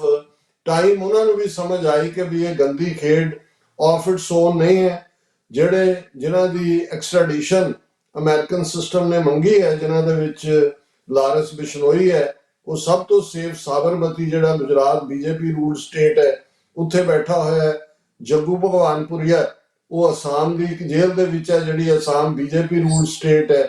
ਪੰਜਾਬ ਦੇ ਵਿੱਚ ਇਹਨਾਂ ਦੀ ਵਲਨਰੇਬਿਲਿਟੀ ਜਿਹੜਾ ਉਹ ਗੁਰਿੰਦਰਜੀਤ ਸਿੰਘ ਨਾਗਰੇ ਦੇ ਰੂਪ ਚ ਹੋਈ, ਔਰ ਉਸ ਨੂੰ ਉਹਨਾਂ ਨੇ ਪਹਿਲਾਂ ਸਸਪੈਂਡ ਕਰਕੇ ਫਿਰ ਇਹ ਕਿਹਾ ਜੀ ਹਾਂ ਇੰਨੇ ਲੱਖ ਨਹੀਂ ਡਾਲਰ ਇੰਨੇ ਸੀ। ਸੋ ਉਹਦੇ ਚ ਇੱਕ ਸਬੂਤ ਇਹ ਸਾਰੇ ਚੋਂ ਇਹ ਨਿਕਲਦਾ ਹੈ ਕਿ ਪੰਜਾਬ ਪੁਲਿਸ ਡਾਇਰੈਕਟਲੀ ਇਨਵੋਲਵਡ ਹੈ। ਬਾਹਰਲੀਆਂ ਇਹਨਾਂ ਦੇ ਜਿਹੜੇ ਕੌਂਸੂਲੇਟਸ ਦੇ ਵਿੱਚ ਬੈਠੇ ਹੋਏ ਇਹਨਾਂ ਦੇ ਰਾਹ ਦੇ ਅਧਿਕਾਰੀ ਹੁੰਦੇ ਨੇ, ਉਹ ਇਨਵੋਲਵ ਨੇ। ਔਰ ਇਹ ਸਾਰੇ ਚ ਜੇ ਸਭ ਤੋਂ ਨਖਿੰਦ ਰੋਲ ਹੈ ਮੈਂ ਸਮਝਦਾ ਤੇ ਉਹ ਕੈਨੇਡੀਅਨ ਮਾਰਕ ਕਾਰਨੀ ਦੀ ਗਵਰਨਮੈਂਟ ਦਾ ਹੈ। ਉਹਨਾਂ ਨੇ ਬਿਲਕੁਲ ਇੰਡੀਆ ਨੂੰ ਕਲੀਨ ਚਿੱਟ ਵੀ ਦਿੱਤੀ। ਔਰ ਇਹਦੇ ਨਾਲ ਮੈਂ ਇਹ ਵੀ ਜ਼ਰੂਰ ਮੈਂਸ਼ਨ ਕਰਦੇ ਹਾਂ ਕਿ ਮੈਂ ਵੀ ਬੜੇ ਫਖਰ ਨਾਲ ਹਮੇਸ਼ਾ ਕਹਿੰਦਾ ਰਿਹਾ ਕਿ ਜੀ ਸਾਡੇ ਇਸ ਵੇਲੇ 20 ਤੋਂ ਜ਼ਿਆਦਾ ਐਮਪੀ ਕੈਨੇਡਾ ਦੇ ਵਿੱਚ ਨੇ, ਸਾਰੀਆਂ ਪਾਰਟੀਆਂ 'ਚ ਨੇ। ਅਸੀਂ ਆਪਣੀ ਆਬਾਦੀ ਨਾਲੋਂ ਜ਼ਿਆਦਾ ਜਿਹੜਾ ਵੱਡੇ ਕੱਦ ਨਾਲ ਆਪਣਾ ਰੋਲ ਪਲੇ ਕਰਦੇ ਹਾਂ, ਪਰ ਅਫਸੋਸ ਇਹ ਸਾਰੀ ਗੰਦੀ ਖੇਡ ਜਿਹੜੀ ਇੰਡੀਅਨ ਏਜੰਸੀਜ਼ ਦੀ ਹੈ, ਔਰ ਈਵਨ ਹਰਦੀਪ ਸਿੰਘ ਨਿੱਜਰ ਦਾ ਮਰਡਰ, ਔਰ ਇਹ ਸਾਰੇ ਜਿਹੜੇ ਸਿੱਧੀ ਇਨਵੋਲਵਮੈਂਟ ਇਹਨਾਂ ਦੀ ਨਜ਼ਰ ਆਉਂਦੀ ਹੈ। ਇਸ ਸਾਰੇ ਦੇ ਉੱਤੇ ਆਪਣੇ ਐਮਪੀ ਦਾ ਇੱਕ ਦੋ ਨੂੰ ਛੱਡ ਕੇ ਨਾ ਬੋਲਣਾ, ਨਾ ਆਪਣੇ ਲੋਕਾਂ ਦੇ ਨਾਲ ਖਲੋਣਾ ਐਜ਼ ਏ ਕੈਨੇਡੀਅਨ। ਇਹ ਇਕੱਲੀ ਇਹ ਨਹੀਂ ਹੈ, ਇਸ ਦੇ ਨਾਲ ਕੈਨੇਡਾ ਦਾ ਸਿਸਟਮ ਵੀ ਗੰਦਲਾ ਹੋ ਰਿਹਾ। ਕੈਨੇਡਾ ਉਹ ਮੁਲਕ ਜਿਹੜਾ ਹਿਊਮਨ ਰਾਈਟਸ ਦਾ ਵੀ ਚੈਂਪੀਅਨ, ਕਿਸੇ ਜ਼ਮਾਨੇ 'ਚ ਹੈਪੀਨੈਸ ਇੰਡੈਕਸ ਦੇ ਵਿੱਚ ਫਿਨਲੈਂਡ, ਕੈਨੇਡਾ ਦੁਨੀਆ ਦੇ ਸਭ ਤੋਂ ਖੁਸ਼ਹਾਲ ਮੁਲਕਾਂ ਸੀ। ਅੱਜ ਅਨਫੋਰਚੂਨੇਟਲੀ ਇੰਡੀਅਨ ਏਜੰਸੀਆਂ ਨੇ ਇਸ ਮੁਲਕ ਦੇ ਵਿੱਚ ਵੀ ਇਹਨਾਂ ਕ੍ਰਿਮੀਨਲਸ ਨੂੰ ਲਿਆ ਕੇ, ਔਰ ਕੱਲਾ ਇਹੀ ਨਹੀਂ ਅਮਰੀਕਾ ਦਾ ਵੀ ਉਹ ਹਿੱਸਾ, ਪਰ ਅਮਰੀਕਾ 'ਚ ਜ਼ਰੂਰ FBI ਜਾਂ ਏਜੰਸੀਆਂ ਦੀ ਮੁਸਤੈਦੀ ਨੇ ਇਸ ਨੂੰ ਰੋਕ ਦਿੱਤਾ ਹੈ, ਕਾਫੀ ਹੱਦ ਤੱਕ ਚੈੱਕ ਹੈ। ਔਰ ਈਵਨ ਆ ਜਿਹੜਾ ਹਾਰਡ ਬਾਲ ਔਰ ਜਿਹੜਾ ਇਹ ਸਾਰੀਆਂ ਇਨਵੈਸਟੀਗੇਸ਼ਨਸ ਨੇ, ਇਹਦਾ ਇੱਕ ਨਤੀਜਾ ਇਹ ਵੀ ਹੈ ਕਿ ਪੰਜਾਬ ਤੋਂ ਵੀ ਜਿਹੜੀਆਂ ਖਬਰਾਂ ਨੇ ਕਿ ਉੱਥੇ ਫਰੌਤੀਆਂ ਔਰ ਦੂਸਰਿਆਂ ਦਾ ਸਿਲਸਿਲਾ ਬਹੁਤ ਘਟ ਗਿਆ ਹੈ। ਸੋ ਜ਼ਾਹਰ ਹੈ ਕਿ ਵੀ ਇਹ ਸਾਰਾ ਜਿਹੜਾ ਡਰੱਗ ਕਾਰਟੇਲ ਹੈ, ਇਹ ਜਿਹੜੇ ਫਰੌਤੀਆਂ ਵਾਲੇ ਨੇ ਔਰ ਦੂਸਰੇ ਨੇ, ਇਹ ਸੈਂਟਰਲੀ ਕਮਾਂਡ ਔਰ ਇਹਨਾਂ ਦੀਆਂ ਏਜੰਸੀਆਂ ਦੀ ਹੀ ਖੇਡ ਹੈ, ਭਾਰਤ ਵਾਲਿਆਂ ਦੀ, ਤਾਂ ਕਿ ਸਿੱਖਾਂ ਨੂੰ ਬਦਨਾਮ ਵੀ ਕੀਤਾ ਜਾਏ, ਇਹਨਾਂ ਦੀਆਂ ਉਮਰਾਂ ਜਿਹੜੀਆਂ ਬਾਕੀ ਜੇਲ੍ਹਾਂ 'ਚ ਗੁਜ਼ਰਨਗੀਆਂ ਯੂਥ ਦੀ, ਔਰ ਜਿਹੜਾ ਸਾਡਾ ਪੋਜ਼ਿਟਿਵ ਇਮੇਜ ਅਸੀਂ ਐਜ਼ ਏ ਸੌਫਟ ਪਾਵਰ ਉਹ ਕੋਵਿਡ-19 ਦੇ ਦੌਰਾਨ ਹੋਏ, ਜਾਂ ਹੁਣ ਵੀ ਜਦੋਂ ਕੋਈ ਕ੍ਰਾਈਸਿਸ ਹੁੰਦਾ ਹੈ, ਜਿਵੇਂ ਜੰਤਰ ਮੰਤਰ ਹੈ ਜਾਂ ਦੂਸਰੇ ਆਸਾਮ ਫਲੱਡਸ ਨੇ, ਪਰ ਤੁਸੀਂ ਜਿੰਨਾ ਮਰਜ਼ੀ ਪੋਜ਼ਿਟਿਵ ਆਪਣਾ image as a soft power create ਕਰਦੇ ਹੋ, ਇੱਕ ਅੱਧੀ ਘਟਨਾ, ਇਹ ਤਾਂ ਹੁਣ ਸੀਰੀਜ਼ ਆਫ ਇਵੈਂਟਸ ਨੇ। ਔਰ ਬਹੁਤ ਸਾਰਾ ਇਸ ਗੱਲ ਦਾ ਮੈਨੂੰ ਪਤਾ ਹੈ ਕਿ ਵੀ ਆਉਣ ਵਾਲੇ ਪੀਰੀਅਡ ਦੇ ਵਿੱਚ, ਕਿਉਂਕਿ ਜਿਹੜਾ ਆਪਰੇਸ਼ਨ ਹਾਰਡ ਬਾਲ ਹੈ, ਇਹ ਅਜੇ ਇੱਕ ਉਹਦੀ ਬਿਗਨਿੰਗ ਹੈ, ਹੋਰ ਵੀ ਬਹੁਤ ਕੁਝ ਉਗੜੇਗਾ। ਔਰ ਅਲਟੀਮੇਟਲੀ ਵੀ ਹੋਪ ਕਿ ਅਮਰੀਕਨ ਏਜੰਸੀਜ਼ ਜਿਹੜੀਆਂ ਨੇ ਉਹ ਭਾਰਤ ਨੂੰ ਕਟਹਿਰੇ ਦੇ ਵਿੱਚ ਖੜਾ ਕਰਨਗੀਆਂ ਇਸ ਸਾਰੇ ਕ੍ਰਾਈਮ ਦੇ ਲਈ, ਜੁਰਮ ਦੇ ਲਈ। ਬਿਲਕੁਲ ਡਾਕਟਰ ਸਾਹਿਬ, ਤੇ ਜਿੰਨਾ ਇਸ ਗੱਲਬਾਤ ਦਾ ਨਿਚੋੜ ਆ ਕਿ ਇੱਕ ਅਖਾਣ ਆ ਕਿ ਦੁਸ਼ਮਣ ਬਾਤ ਕਰੇ ਨਾ ਹੋਣੀ, ਤੇ ਜਿਹੜਾ ਇੰਡੀਅਨ ਸਟੇਟ ਆ ਉਹਦੀ ਜਿਹੜੀ ਸਟ੍ਰੈਟਜੀ ਅਸੀਂ ਦੇਖ ਰਹੇ ਹਾਂ ਕਿ ਉਹ ਜਦੋਂ ਜਸਟਿਨ ਟਰੂਡੋ ਦੀ ਸਟੇਟਮੈਂਟ ਆਈ ਤਾਂ ਇਹ ਗੱਲ ਐਸਟੈਬਲਿਸ਼ ਹੋ ਰਹੀ ਸੀ ਕਿ ਜਿਹੜਾ ਇੰਡੀਅਨ ਜਿਹੜੀ ਸਟੇਟ ਆ ਉਹ ਜਿਹੜੇ ਕ੍ਰਿਮੀਨਲ ਡਰੱਗ ਨੈਟਵਰਕਸ ਨੇ ਉਹਨਾਂ ਦੇ ਨਾਲ ਅਲਾਈਅੰਸ ਬਿਲਡ ਕਰਕੇ ਉਹ ਜਿਹੜੀ ਸਿੱਖ ਮੂਵਮੈਂਟ ਦੇ ਉੱਤੇ ਅਟੈਕ ਕਰ ਰਹੀ ਹੈ, ਕੈਨੇਡਾ ਦੇ ਵਿੱਚ ਦੀ ਸਵਰੈਨਿਟੀ ਤੇ ਅਟੈਕ ਕਰ ਰਹੀ ਆ। ਪਰ ਕੁਛ ਸਮੇਂ ਦੇ ਵਿੱਚ ਹੀ ਅਸੀਂ ਦੇਖ ਰਹੇ ਹਾਂ ਕਿ ਜਿਹੜੀ ਉਹਨਾਂ ਦੀ ਸਟ੍ਰੈਟਜੀ ਸੀ ਕਿ ਸਾਰਾ ਕੁਛ, ਜਿਵੇਂ ਤੁਸੀਂ ਇੱਕ ਗੋਰੇ ਦੀ ਪੋਡਕਾਸਟ ਦਾ ਹਵਾਲਾ ਦਿੱਤਾ ਆ, ਕਿ ਉਹ ਨੈਰੇਟਿਵ ਜਿਹੜਾ ਆ ਆਪਣਾ ਬਣਾਉਣ ਦੇ ਵਿੱਚ ਫਿਰ ਦੁਬਾਰਾ ਕਾਮਯਾਬ ਹੋਏ ਆ। ਤਾਂ ਇਹ ਡਾਇਸਪੋਰਾ ਦੇ ਲਈ, ਸਿੱਖ ਡਾਇਸਪੋਰਾ ਦੇ ਵਿੱਚ ਜਿੰਨੀਆਂ ਆਰਗੇਨਾਈਜੇਸ਼ਨਸ ਨੇ, ਉਹਨਾਂ ਦੇ ਲਈ ਇਹ ਬੜਾ ਜ਼ਰੂਰੀ ਆ ਕਿ ਉਹ ਆਪਣੀ ਕਪੈਸਿਟੀ ਬਿਲਡਿੰਗ ਦੇ ਉੱਤੇ ਕੰਮ ਕਰਨ, ਤੇ ਤਾਂ ਕਿ ਜਿਹੜਾ ਇਸ ਤਰੀਕੇ ਦੀ ਜਿਹੜੀ ਇਹ ਜੰਗ, ਇਹ ਇੱਕ ਜੰਗ ਦਾ ਇੱਕ ਹਿੱਸਾ ਆ ਜਿਹੜਾ ਨੈਰੇਟਿਵ ਵਾਰਫੇਅਰ ਆ, ਉਹਦੇ ਵਿੱਚ ਇਹ ਜਿਹੜਾ ਤਜਰਬਾ ਰਿਹਾ ਸਿੱਖਾਂ ਦਾ, ਇਹਦੇ ਤੋਂ ਸਿੱਖ ਕੇ ਅਸੀਂ ਜਿਹੜੇ ਅਗਲੇ ਆਉਣ ਵਾਲੇ ਹਮਲੇ ਨੇ ਉਹਨਾਂ ਦੇ ਲਈ ਆਪਣੀ ਤਿਆਰੀ ਕਰ ਸਕੀਏ। ਇਹਦੇ 'ਚ ਮੈਂ ਇੱਕ ਹੋਰ ਮੈਂਸ਼ਨ ਕਰਨਾ ਚਾਹਾਂਗਾ, ਪਿਛਲੇ ਦਿਨਾਂ 'ਚ ਹੀ 2 ਦਿਨ ਪਹਿਲਾਂ ਯੂਨਾਈਟਿਡ ਨੇਸ਼ਨਸ ਦੀ ਸਪੈਸ਼ਲ ਰੈਪੋਰਟਿਓਰ ਵੱਲੋਂ ਜਿਹੜੀ ਭਾਈ ਮਨਿੰਦਰ ਸਿੰਘ ਦੇ ਹਵਾਲੇ ਨਾਲ ਆਲਮੋਸਟ 5 ਡਿਫਰੈਂਟ ਜਿਹੜੇ ਪਰਸਨੈਲਿਟੀਜ਼ ਰਾਹੀਂ ਜਿਹੜੀ ਰਿਪੋਰਟ ਸਾਹਮਣੇ ਆਉਂਦੀ ਹੈ, ਜਿਹਦੇ 'ਚ ਉਹਨਾਂ ਨੇ ਕੈਨੇਡੀਅਨ ਗਵਰਨਮੈਂਟ ਨੂੰ ਕਾਸਟੀਗੇਟ ਕੀਤਾ ਹੈ, ਉਸ ਨੂੰ ਜਵਾਬਦੇਹ ਬਣਾਇਆ ਕਿ ਭਾਈ ਮਨਿੰਦਰ ਸਿੰਘ ਜਿਹਨੂੰ ਰਿਪੀਟਡਲੀ ਤੁਹਾਡੀਆਂ ਏਜੰਸੀਆਂ ਡਿਊਟੀ ਟੂ ਵਾਰ ਨੋਟਿਸ ਦਿੰਦੀਆਂ ਨੇ, ਜਿਸ ਦਾ ਪਰਿਵਾਰ ਵੀ ਖਤਰੇ 'ਚ ਹੈ, ਔਰ Canadian government is not doing enough to give protection. So ਮੈਂ ਸਮਝਦਾ ਵੀ ਇਹ ਵੀ ਇੱਕ ਜ਼ਰੂਰੀ ਇਸ ਦੇ ਨਾਲ ਜ਼ਰੂਰ ਜਿਹੜੇ ਨੇ ਉਹ ਇਹਨਾਂ ਨੂੰ ਕੈਨੇਡਾ ਦੇ ਜਿਹੜੀਆਂ ਏਜੰਸੀਆਂ ਨੇ ਜਾਂ ਪਾਲਿਸੀ ਮੇਕਰਸ ਨੇ, ਉਹਨਾਂ ਦਾ ਧਿਆਨ ਜ਼ਰੂਰ ਇਸ ਪਾਸੇ ਹੋਣਾ ਚਾਹੀਦਾ ਹੈ ਕਿ ਭਾਈ ਜਿਹੜਾ ਕੈਨੇਡਾ ਦਾ ਇਮੇਜ ਦੁਨੀਆ ਲੈਵਲ ਦੇ ਉੱਤੇ ਉਹ ਹਿਊਮਨ ਰਾਈਟਸ ਦੇ ਮੁੱਦੇ ਤੇ ਸੀ, ਅੱਜ ਯੂਐਨ ਦੀ ਸਪੈਸ਼ਲ ਰੈਪੋਰਟੀਅਰ ਦੀ ਰਿਪੋਰਟ ਜਿਹੜੀ ਹੈ ਉਹ ਇਹਨਾਂ ਨੂੰ ਜਵਾਬਦੇਹ ਬਣਾ ਰਹੀ ਹੈ ਕਿ ਤੁਸੀਂ ਆਪਣੇ ਸਿਟੀਜ਼ਨ ਨੂੰ, ਜਿਸ ਦੇ ਉੱਤੇ ਇੰਡੀਅਨ ਸਿਸਟਮ ਸਿੱਧੇ ਤੌਰ ਦੇ ਉੱਤੇ ਜਿਹੜਾ ਉਹ ਹਮਲਾਵਰ ਹੈ, ਉਸ ਨੂੰ ਤੁਸੀਂ ਪ੍ਰੋਟੈਕਸ਼ਨ ਨਹੀਂ ਦੇ ਪਾ ਰਹੇ। ਇਹ ਆਪਣੇ ਆਪ 'ਚ ਕੈਨੇਡੀਅਨ ਗਵਰਨਮੈਂਟ ਦੀ ਇੰਡੀਅਨ ਸਿਸਟਮ ਸਾਹਮਣੇ ਵਿਛੇ ਹੋਣ ਦੀ ਜਾਂ ਕੈਨੇਡੀਅਨ ਸਿਟੀਜ਼ਨਸ ਦੇ ਹੱਕਾਂ ਦੀ ਹਿਫਾਜ਼ਤ ਨਾ ਕਰਨ ਦੀ ਲੇਟੈਸਟ ਉਦਾਹਰਣ ਹੈ। ਬਿਲਕੁਲ ਡਾਕਟਰ ਸਾਹਿਬ, ਤੇ ਹੁਣ ਸਾਡਾ ਲਗਭਗ ਸਮਾਂ ਜਿਹੜਾ ਆ ਉਹ ਪੂਰਾ ਹੋ ਚੱਲਿਆ ਹੈ, ਤੇ ਮੈਂ ਇੱਕ ਕਮੈਂਟ ਤੁਹਾਡੇ ਤੋਂ ਚਾਹੁੰਦਾ, ਕਿਉਂਕਿ ਉਹ ਇਸੇ ਮਸਲੇ ਦੇ ਨਾਲ ਜੁੜਦਾ ਆ ਕਿ ਜਿਹੜੀ ਪੰਜਾਬ ਤੋਂ ਜਿਹੜਾ ਪ੍ਰਵਾਸ ਆ ਵੱਡੇ ਪੱਧਰ ਤੇ ਸਿੱਖਾਂ ਦਾ, ਚਾਹੇ ਸਟੂਡੈਂਟਸ ਦੇ ਰੂਪ 'ਚ ਹੋਵੇ, ਤੇ ਉਹ ਉਸ ਦੇ ਪਿੱਛੇ ਅਸੀਂ ਵਜ੍ਹਾ ਮੰਨਦੇ ਆ ਕਿ ਜਿਹੜੀ ਪੰਜਾਬ ਦੀ ਕੋਲੋਨਾਈਜੇਸ਼ਨ ਆ ਇੰਡੀਅਨ ਓਕੂਪੇਸ਼ਨ ਦੇ ਥੱਲੇ, ਉਹਦੇ ਨਾਲ ਜਿਹੜੇ ਹਾਲਾਤ ਬਣੇ, ਉਹਦੇ 'ਚੋਂ ਅਸੀਂ ਵੱਡੇ ਪੱਧਰ ਦੇ ਉੱਤੇ ਪ੍ਰਵਾਸ ਦੇਖਿਆ ਆ, ਤੇ ਉਹ ਲਗਾਤਾਰ ਜਾਰੀ ਆ। ਉਸ ਦਾ ਜਿਹੜਾ ਇੱਕ ਸਿੱਟਾ ਅਸੀਂ ਇਹ ਦੇਖ ਰਹੇ ਹਾਂ ਕਿ ਪੰਜਾਬ ਦੇ ਵਿੱਚ ਜਿਹੜਾ SIR ਹੋਇਆ ਆ, ਜਿਹੜੀ ਵੋਟਾਂ ਦੀ ਸਾਰੀ ਦੁਬਾਰਾ ਰਜਿਸਟ੍ਰੇਸ਼ਨ ਆ, ਉਹਦੇ ਵਿੱਚ ਜਿਹੜਾ ਅੰਕੜਾ ਹੁਣ ਤੱਕ ਪਹਿਲੇ ਪੜਾਅ ਦਾ, ਪਹਿਲੇ ਗੇੜ ਦਾ ਸਾਹਮਣੇ ਆਇਆ, ਇਹਦੇ 'ਚ ਕਿਹਾ ਜਾ ਰਿਹਾ ਕਿ 10% ਜਿਹੜੇ ਵੋਟਰ ਆ ਪੰਜਾਬ ਦੇ, ਉਹ ਜਿਹੜੇ ਇਸ ਡਰਾਫਟ, ਜਿਹੜਾ ਪਹਿਲਾ ਡਰਾਫਟ ਆ ਇਲੈਕਟੋਰਲ ਰੋਲ ਦਾ, ਉਹਦੇ ਵਿੱਚ ਉਹਨਾਂ ਦੇ ਨਾਮ ਨਹੀਂ ਆਏ, ਮਤਲਬ ਉਹ ਬਾਹਰ ਹੋ ਗਏ ਆ। ਇਹਨਾਂ ਦੀ ਗਿਣਤੀ 20.69 ਲੱਖ ਦੇ ਕਰੀਬ ਦੱਸੀ ਜਾ ਰਹੀ ਆ। ਤੇ ਹਾਲਾਂਕਿ ਇਹਦੇ ਤੋਂ ਬਾਅਦ ਇੱਕ ਪ੍ਰੋਸੈਸ ਉਹ ਦੁਬਾਰਾ ਉਹ ਕਹਿ ਰਹੇ ਆ ਕਿ ਅਸੀਂ ਕਰਾਂਗੇ, ਬੰਦਿਆਂ ਨੂੰ ਦੁਬਾਰਾ ਕਾਲ ਕਰਾਂਗੇ ਜਿਹੜੇ 2003 ਦੇ ਜਿਹੜੇ ਰਜਿਸਟਰਡ ਸੀ, ਜਿਹੜੇ ਹੁਣ ਇਸ ਵਾਰ ਨਹੀਂ ਰਿਪੋਰਟਾਂ 'ਚ ਆਏ। ਪਰ ਇਹ ਗੱਲ ਜਿਹੜੀ ਪਹਿਲਾਂ ਜਿਹਦੇ ਤੇ ਫਿਕਰਮੰਦੀ ਪ੍ਰਗਟ ਕੀਤੀ ਜਾ ਰਹੀ ਸੀ ਸਿੱਖ ਸਭਾ 'ਚ, ਕਿ ਵੱਡੇ ਪੱਧਰ ਤੇ ਜਿਹੜੇ ਹੁਣ ਪੰਜਾਬ ਤੋਂ ਬਾਹਰ ਭਾਵੇਂ ਪੜ੍ਹਨ ਲਈ ਆਏ ਆ ਜਾਂ ਇੱਥੇ ਵੈਸੇ PR ਨੇ ਡਾਇਸਪੋਰਾ ਦੇ ਵਿੱਚ, ਉਹਨਾਂ ਸਾਰਿਆਂ ਦੀ ਜਿਹੜੀਆਂ ਵੋਟਾਂ ਨੇ ਉਹ ਪੰਜਾਬ ਦੇ ਵਿੱਚੋਂ ਇਸ ਪ੍ਰੋਸੈਸ ਦੇ ਰਾਹੀਂ ਇੰਡੀਅਨ ਸਟੇਟ ਕੱਟੇਗੀ, ਤੇ ਵੱਡਾ ਜਿਹੜਾ ਡੈਮੋਗ੍ਰਾਫਿਕ ਸ਼ਿਫਟ ਆ ਇਲੈਕਸ਼ਨ ਦੇ ਹਵਾਲੇ ਨਾਲ, ਪੋਲਿਟਿਕਸ ਦੇ ਹਵਾਲੇ ਨਾਲ ਉਹ ਕਰਨ ਜਾ ਰਹੀ ਆ। ਤਾਂ ਇਹਦੇ ਤੇ ਤੁਹਾਡਾ ਕੋਈ ਇੱਕ ਕਮੈਂਟ ਮੈਂ ਜ਼ਰੂਰ ਚਾਹਵਾਂ ਕਿ ਤੁਸੀਂ ਇਹ ਦੱਸੋ ਕਿ ਜਿਹੜਾ ਇਹ ਸਾਰਾ ਭਾਰਤ ਇੰਡੀਅਨ ਸਟੇਟ ਪੰਜਾਬ ਦੇ ਵਿੱਚ SIR ਦੇ ਹਵਾਲੇ ਨਾਲ ਇਹ ਕਰ ਰਹੀ ਆ। ਦੇਖੋ, ਸੁਬਰਾਮਨੀਅਮ ਸਵਾਮੀ ਹਿੰਦੂਤਵਾ ਦਾ ਵੱਡਾ ਆਈਡੀਆਲੋਗ ਹੈ, ਔਰ ਮੈਨੂੰ ਇੱਕ ਜ਼ਮਾਨੇ ਦੇ ਵਿੱਚ ਇਹ ਹਾਰਵਰਡ ਯੂਨੀਵਰਸਿਟੀ ਦੇ ਵਿੱਚ ਜਿਹੜਾ ਇਕਨੋਮਿਕਸ ਵੀ ਪੜ੍ਹਾਉਂਦਾ ਰਿਹਾ। ਬਾਅਦ 'ਚ ਇਹਨੂੰ ਉਹਦੇ ਤੋਂ ਬੈਨ ਕਰ ਦਿੱਤਾ ਗਿਆ ਸੀ, ਕਿਉਂਕਿ ਇਸਨੇ ਇੱਕ ਆਰਟੀਕਲ ਲਿਖਿਆ ਸੀ ਜਿਸ 'ਚ ਨੇ ਕਿਹਾ ਸੀ ਕਿ ਆਹ 90 ਮੰਦਰ ਜਿਹੜੇ ਜਿਨ੍ਹਾਂ ਤੇ ਮਸੀਤਾਂ ਬਣੀਆਂ ਹੋਈਆਂ ਨੇ, ਇਹ ਮੁਸਲਮਾਨ ਸਾਡੇ ਹਵਾਲੇ ਕਰ ਦੇਣ, ਤੇ ਜੇ ਇਹ ਹਵਾਲੇ ਨਹੀਂ ਕਰਦੇ ਤਾਂ ਫਿਰ ਇਹਨਾਂ ਨੂੰ ਡੀਫਰੈਂਚਾਈਜ਼ ਕਰ ਦਿੱਤਾ ਜਾਏ। ਪਹਿਲੀ ਵਾਰ ਮੈਂ ਇਹ ਟਰਮ ਉਹ ਕਿਸੇ ਹਿੰਦੂਤਵੀ ਵਿਚਾਰਕ ਦੇ ਮੂੰਹੋਂ ਸੁਣੀ। ਡੀਫਰੈਂਚਾਈਜ਼ ਦਾ ਮਤਲਬ ਸੀ ਕਿ ਇਹਨਾਂ ਦਾ ਵੋਟ ਦਾ ਹੱਕ ਖੋਹ ਲਿਆ ਜਾਏ। ਸੋ ਮਤਲਬ ਇਹ ਹੈ ਕਿ ਵੀ ਹਿੰਦੂਤਵਾ ਦੇ ਅੰਦਰੂਨੀ ਸਰਕਲਸ ਦੇ ਵਿੱਚ ਨਾਗਪੁਰ ਦਾ ਜਿਹੜੀ ਇਹਨਾਂ ਦੀ ਬੇਸਿਕ ਡਿਸੀਜਨ ਮੇਕਿੰਗ ਪਲੇਸ ਹੈ, ਇਹ ਚੱਲ ਰਿਹਾ ਸੀ ਕਿ ਵੀ ਜਦੋਂ ਤੱਕ ਮੁਸਲਮਾਨ ਵੋਟਰ, ਹਾਲਾਂਕਿ 80% ਦੀ ਆਬਾਦੀ ਹਿੰਦੂਆਂ ਦੀ ਹੈ, ਪਰ ਉਹਨਾਂ ਨੂੰ ਇਹ ਲੱਗਦਾ ਸੀ ਕਿ ਵੀ ਇਹ ਜਿਹੜਾ ਮੁਸਲਮਾਨ ਵੋਟਰ ਹੈ ਉਦੋਂ ਅਜੇ ਸਿੱਖ ਉਸ ਲੈਵਲ ਤੇ ਇਹਨਾਂ ਦੀ ਰਡਾਰ ਸਕਰੀਨ ਦੇ ਉੱਤੇ ਨਹੀਂ ਸੀ ਆਏ, ਇਹਨਾਂ ਦੇ ਰਡਾਰ ਦੇ ਉੱਤੇ ਨਹੀਂ ਸੀ ਆਏ ਹੋਏ, ਔਰ ਇਹਨਾਂ ਨੂੰ ਲੱਗਦਾ ਸੀ ਵੀ ਇਹਨਾਂ ਤੋਂ ਹੱਕ ਜੇ ਖੋਇਆ ਜਾਏ ਤੇ ਇਹ ਬਿਹਤਰ ਹੈ, ਇਹਨਾਂ ਨੂੰ ਬਿਲਕੁਲ ਜਿਹੜਾ ਉਹ ਸਲੇਵਸ ਵਾਂਗ ਡੀਲ ਕੀਤਾ ਜਾਏ। ਔਰ ਉਸ ਨੂੰ ਮੈਂ ਸਮਝਦਾ ਵੀ ਅਮਿਤ ਸ਼ਾਹ ਦੀ ਕਮਾਂਡ ਥੱਲੇ ਜਿਵੇਂ ਜੰਮੂ ਕਸ਼ਮੀਰ 'ਚ ਆਰਟੀਕਲ 370 ਤੋੜ ਕੇ ਉਹਨਾਂ ਨੇ ਜਿਹੜੀ ਹੈ ਡੈਮੋਗ੍ਰਾਫੀ ਚੇਂਜ ਵੱਲ ਜਿਹੜਾ ਉਹ ਕਦਮ ਵਧਾਏ, ਔਰ ਕਿਵੇਂ ਉਹਨਾਂ ਨੂੰ ਉੱਥੇ ਹੋਰ ਰਿਜ਼ਰਵੇਸ਼ਨ ਕਬੀਲਿਆਂ ਦੀ ਦੇ ਕੇ ਮੁਸਲਮਾਨਾਂ ਦੀ ਵੋਟ ਪਾਵਰ ਨੂੰ ਘਟਾਉਣ ਦੀ ਕੋਸ਼ਿਸ਼ ਕੀਤੀ।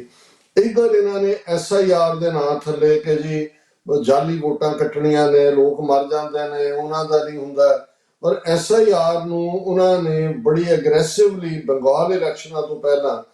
ਵੈਸਟ ਬੰਗਾਲ ਦੇ ਵਿੱਚ ਲਾਗੂ ਕੀਤਾ। ਮੈਂ ਸਮਝਦਾ ਵੀ ਸਾਡੇ ਪੰਜਾਬ ਦੀਆਂ ਸਾਰੀਆਂ ਹੀ ਧਿਰਾਂ ਜਿਨ੍ਹਾਂ ਨੇ ਬਿਲਕੁਲ ਮੂੰਹ ਦੇ ਵਿੱਚ ਘੂਣੀਆਂ ਪਾਈ ਰੱਖੀਆਂ, ਜਦੋਂ ਕਿ 1 ਮਹੀਨੇ ਤੋਂ ਜ਼ਿਆਦਾ ਪੀਰੀਅਡ ਤੋਂ ਇਹ SIR ਪੰਜਾਬ ਚੱਲ ਰਿਹਾ ਸੀ, ਮਮਤਾ ਬੈਨਰਜੀ ਨੇ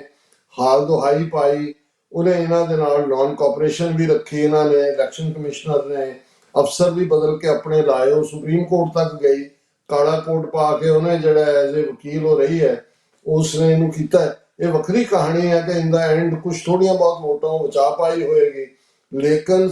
90 ਲੱਖ ਦੇ ਕਰੀਬ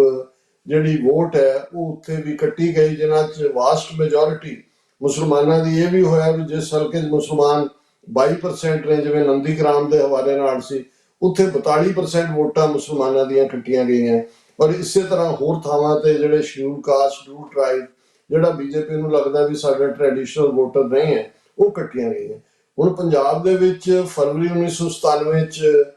ਅਸੈਂਬਲੀ ਚੋਣਾਂ ਹੋਣੀਆਂ ਨੇ। BJP ਨੇ, ਅਮਿਤ ਸ਼ਾਹ ਨੇ ਡਿਕਲੇਅਰ ਕੀਤਾ ਹੋਇਆ ਹੈ ਕਿ ਬਾਈ ਹੁੱਕ ਔਰ ਬਾਈ ਕਰੁੱਕ ਅਸੀਂ ਪੰਜਾਬ ਫਤਹ ਕਰਨਾ ਹੈ। ਹੁਣ ਪੰਜਾਬ ਦੇ ਵਿੱਚ ਜ਼ਾਹਰ ਹੈ ਵੀ BJP ਨੇ ਜਿੱਥੇ ਇੱਕ ਪਾਸੇ ਉਹ ਸਾਰੀ ਗੇਮ ਹਿੰਦੂ ਚਿਹਰੇ ਪਾਸੇ ਕਰਕੇ ਕੋਈ ਕੇਵਲ ਸਿੰਘ ਢਿੱਲੋਂ ਲੈ ਆਉਂਦਾ ਹੈ, ਕੋਈ ਹੋਰ ਲੈ ਆਉਂਦੇ ਨੇ, ਅਮਰਿੰਦਰ ਇਹ ਵੋ, ਪਰ ਉਹਨਾਂ ਨੂੰ ਇਹ ਲੱਗਦਾ ਹੈ ਵੀ ਫਿਰ ਵੀ ਪੰਜਾਬ ਦੇ, ਕਿਉਂਕਿ ਜੇ ਤੁਸੀਂ ਦੇਖੋਗੇ ਕਿ ਪੰਜਾਬ ਦੇ 117 ਹਲਕਿਆਂ ਦੇ ਹਵਾਲੇ ਨਾਲ ਆਲਮੋਸਟ ਰਫਲੀ ਜਿਹੜੇ ਨੇ 86 ਜਾਂ 87 MLA ਉਹ ਸਿੱਖੀ ਸਰੂਪ ਵਾਲੇ ਹੀ ਬਣਦੇ ਨੇ, ਭਾਵੇਂ ਇੱਕ ਸਟੇਜ ਤੇ ਕਾਂਗਰਸ, ਅਕਾਲੀ, BJP ਮੈਕਸਿਮਮ ਜਦੋਂ ਅਕਾਲੀਆਂ ਨੇ ਇਹਨਾਂ ਦੀ ਸੀਟਾਂ ਛੱਡੀਆਂ ਵੀ ਨੇ, 12-13 ਤੋਂ ਜ਼ਿਆਦਾ ਇਹਨਾਂ ਦੇ MLA ਨਹੀਂ ਸੀ ਬਣਦੇ। ਹੁਣ ਜਿਹੜੀ SIR ਦੀ ਰਿਪੋਰਟ ਕੁਇਕਲੀ, ਔਰ ਅਫਸੋਸ ਮੈਨੂੰ ਇਸ ਗੱਲ ਦਾ ਨਹੀਂ ਹੈ ਵੀ ਉਹਨਾਂ ਨੇ 20 ਲੱਖ ਵੋਟ ਕੱਟ ਦਿੱਤੀ ਹੈ, 12-13 ਲੱਖ ਬਾਰੇ ਕਿਹਾ ਜੀ ਉਹ ਫਾਰਮ ਲੈ ਗਏ ਜੇ ਵਾਪਸ ਨਹੀਂ ਆਏ, ਅਜੇ ਪਹਿਲਾ ਚਰਨ ਹੈ। ਪਰ ਪੰਜਾਬ ਦੇ ਵਿੱਚ ਕਿਸੇ ਵੀ ਧਿਰ ਵੱਲੋਂ, ਸਿਆਸੀ ਪਾਰਟੀ ਵੱਲੋਂ ਇਸ ਦੇ ਉੱਤੇ ਕੋਈ ਆਵਾਜ਼ ਨਹੀਂ ਚੁੱਕੀ ਗਈ, ਕੋਈ ਕਿਸੇ ਨੇ ਫੋਲੋ ਨਹੀਂ ਕੀਤਾ। ਚੁੱਪਚਾਪ SIR ਦੀ ਰਿਪੋਰਟ 2 ਦਿਨ ਪਹਿਲਾਂ ਆਉਂਦੀ ਹੈ ਕਿ ਜੀ 20 ਲੱਖ ਤੋਂ ਜ਼ਿਆਦਾ ਜਿਹੜੀ ਫਿਗਰ ਤੁਸੀਂ ਕੋਟ ਕੀਤੀ ਹੈ ਉਹ ਨਹੀਂ, 6 ਲੱਖ ਕੇ 7 ਲੱਖ ਮੌਤਾਂ ਦਿਖਾ ਦਿੱਤੀਆਂ ਗਈਆਂ, ਔਰ ਇਹ ਕਿਹਾ ਗਿਆ ਜੀ ਅਜੇ ਤਾਂ ਇਹ ਪਹਿਲਾ ਫੇਜ਼ ਹੈ। ਹੁਣ ਇਹਦੇ 'ਚ ਅਸੀਂ ਦੇਖਦੇ ਹਾਂ ਲਗਭਗ ਕੁੱਲ ਵੋਟਾਂ ਦਾ 10% ਹੈ। ਔਰ ਮੈਂ ਜਦੋਂ ਪਹਿਲੀ ਵਾਰ SIR ਦਾ ਜਿਹੜਾ ਅਜੇ ਐਲਾਨ ਹੀ ਹੋਇਆ ਸੀ, ਮੈਨੂੰ ਇਹ ਅੰਦਾਜ਼ਾ ਸੀ ਵੀ ਇਹਨਾਂ ਨੇ 15 ਤੋਂ 20 ਲੱਖ ਵੋਟਾਂ ਕੱਟਣੀਆਂ ਨੇ। ਔਰ ਇੱਕ ਗੱਲ ਦਾ ਹੋਰ ਧਿਆਨ ਰਿਹਾ ਕਿ ਵੀ ਇਸ ਪੀਰੀਅਡ ਜਦੋਂ ਅਜੇ ਪੰਜਾਬ ਦਾ SIR ਸ਼ੁਰੂ ਹੀ ਹੋਇਆ ਸੀ, ਫੋਰਨ ਮਿਨਿਸਟਰੀ ਨੇ ਬਿਆਨ ਦਿੱਤਾ, ਉਹਨਾਂ ਦੇ ਸਪੋਕਸਪਰਸਨ ਨੇ, ਕਿ ਜਿਹੜਾ ਪਾਸਪੋਰਟ ਹੋਣਾ ਹੈ ਉਹ ਸਿਟੀਜ਼ਨਸ਼ਿਪ ਦਾ ਪ੍ਰੂਫ ਨਹੀਂ ਹੈ। ਹੁਣ ਉਦੋਂ ਮੈਨੂੰ ਰੜਕਿਆ ਕਿ ਵੀ ਇਹ ਤਾਂ ਕਦੇ ਹੁੰਦਾ ਨਹੀਂ ਹੈ ਐਵੇਂ। ਹੁਣ ਹੁੰਦਾ ਕੀ ਹੋਇਆ ਕੀ ਹੈ ਕਿ ਜਿਹੜੇ ਸਿੱਖ ਕੈਨੇਡਾ ਜਾਂ UK ਜਾਂ ਅਮਰੀਕਾ 'ਚ ਨੇ, ਉਹਨਾਂ 'ਚੋਂ ਇੱਕ ਵੱਡੀ ਮੈਜੋਰਿਟੀ ਉਹ ਵੀ ਹੈ ਜਿਨ੍ਹਾਂ ਨੇ PR ਜਾਂ ਗ੍ਰੀਨ ਕਾਰਡ ਤਾਂ ਲਿਆ ਹੋਇਆ, ਲੇਕਿਨ ਪਾਸਪੋਰਟ ਉਹਨਾਂ ਦੇ ਕੋਲ ਇੰਡੀਅਨ ਹੈ। ਉਹਨਾਂ ਨੂੰ ਇਹ ਵੀ ਉੱਥੇ ਜਾਇਦਾਦ ਵੀ ਹੈ, ਆਣ ਜਾਣ ਵੀ ਬਣਿਆ ਰਹੇ। ਉਹ ਜਦੋਂ ਚੋਣਾਂ ਦੇ ਨੇੜੇ ਤੇੜੇ ਆਉਂਦੇ ਸੀ, ਆਰਾਮ ਦੇ ਨਾਲ ਉਹਨਾਂ ਨੇ ਚਲੇ ਜਾਣਾ। ਉਹਨਾਂ ਦੀ ਵੋਟਰ ਦੀ ਜਿਹੜੀ ਸਭ ਤੋਂ ਵੱਡੀ ਪਛਾਣ ਤਾਂ ਇੰਡੀਅਨ ਪਾਸਪੋਰਟ ਹੈ, ਜਿਹੜੇ ਵੀ ਮੁਲਕ 'ਚ ਤੁਸੀਂ ਹੁੰਦੇ ਹੋ। ਸੋ ਉਹਨਾਂ ਨੇ ਜਿੱਥੇ ਆਧਾਰ ਕਾਰਡ ਜਾਂ ਦੂਜੇ ਉਹ ਵੀ ਨਾਰਾਇਣ ਵਾਈਡ ਕਿਹਾ ਵੀ ਸਬੂਤ ਨਹੀਂ ਹੈ। ਜਦੋਂ ਪਾਸਪੋਰਟ ਦਾ ਆਇਆ, ਮੈਨੂੰ ਲੱਗਾ ਕਿ ਬਈ ਇਹਨਾਂ ਨੇ ਘੱਟੋ ਘੱਟ 15-20 ਲੱਖ ਵੋਟਰ, ਜਿਹੜਾ ਜੇ ਅਸੀਂ 5 ਮਿਲੀਅਨ ਕਹਿੰਦੇ ਆ, 1 ਤੋਂ 1.5 ਮਿਲੀਅਨ ਵੀ ਐਸਾ ਹੋਵੇ ਜਿਹਨੇ ਅਜੇ ਡਿਊਲ ਆਪਣਾ ਰੱਖਿਆ ਹੋਇਆ ਹੈ, ਉਹਨੇ ਇਧਰ PR ਜਾਂ ਗ੍ਰੀਨ ਕਾਰਡ ਹੈ, ਉਹਨਾਂ ਦਾ ਉਹਨਾਂ ਨੇ ਸਫਾਇਆ ਕਰ ਦਿੱਤਾ ਹੈ। ਹੁਣ ਇਹਦੇ ਵਿੱਚ ਇਨ ਐਡੀਸ਼ਨ ਜਿਹੜਾ ਅਜੇ ਸਾਨੂੰ ਪਤਾ ਨਹੀਂ ਹੈ ਕਿ ਇਸ ਪੀਰੀਅਡ 'ਚ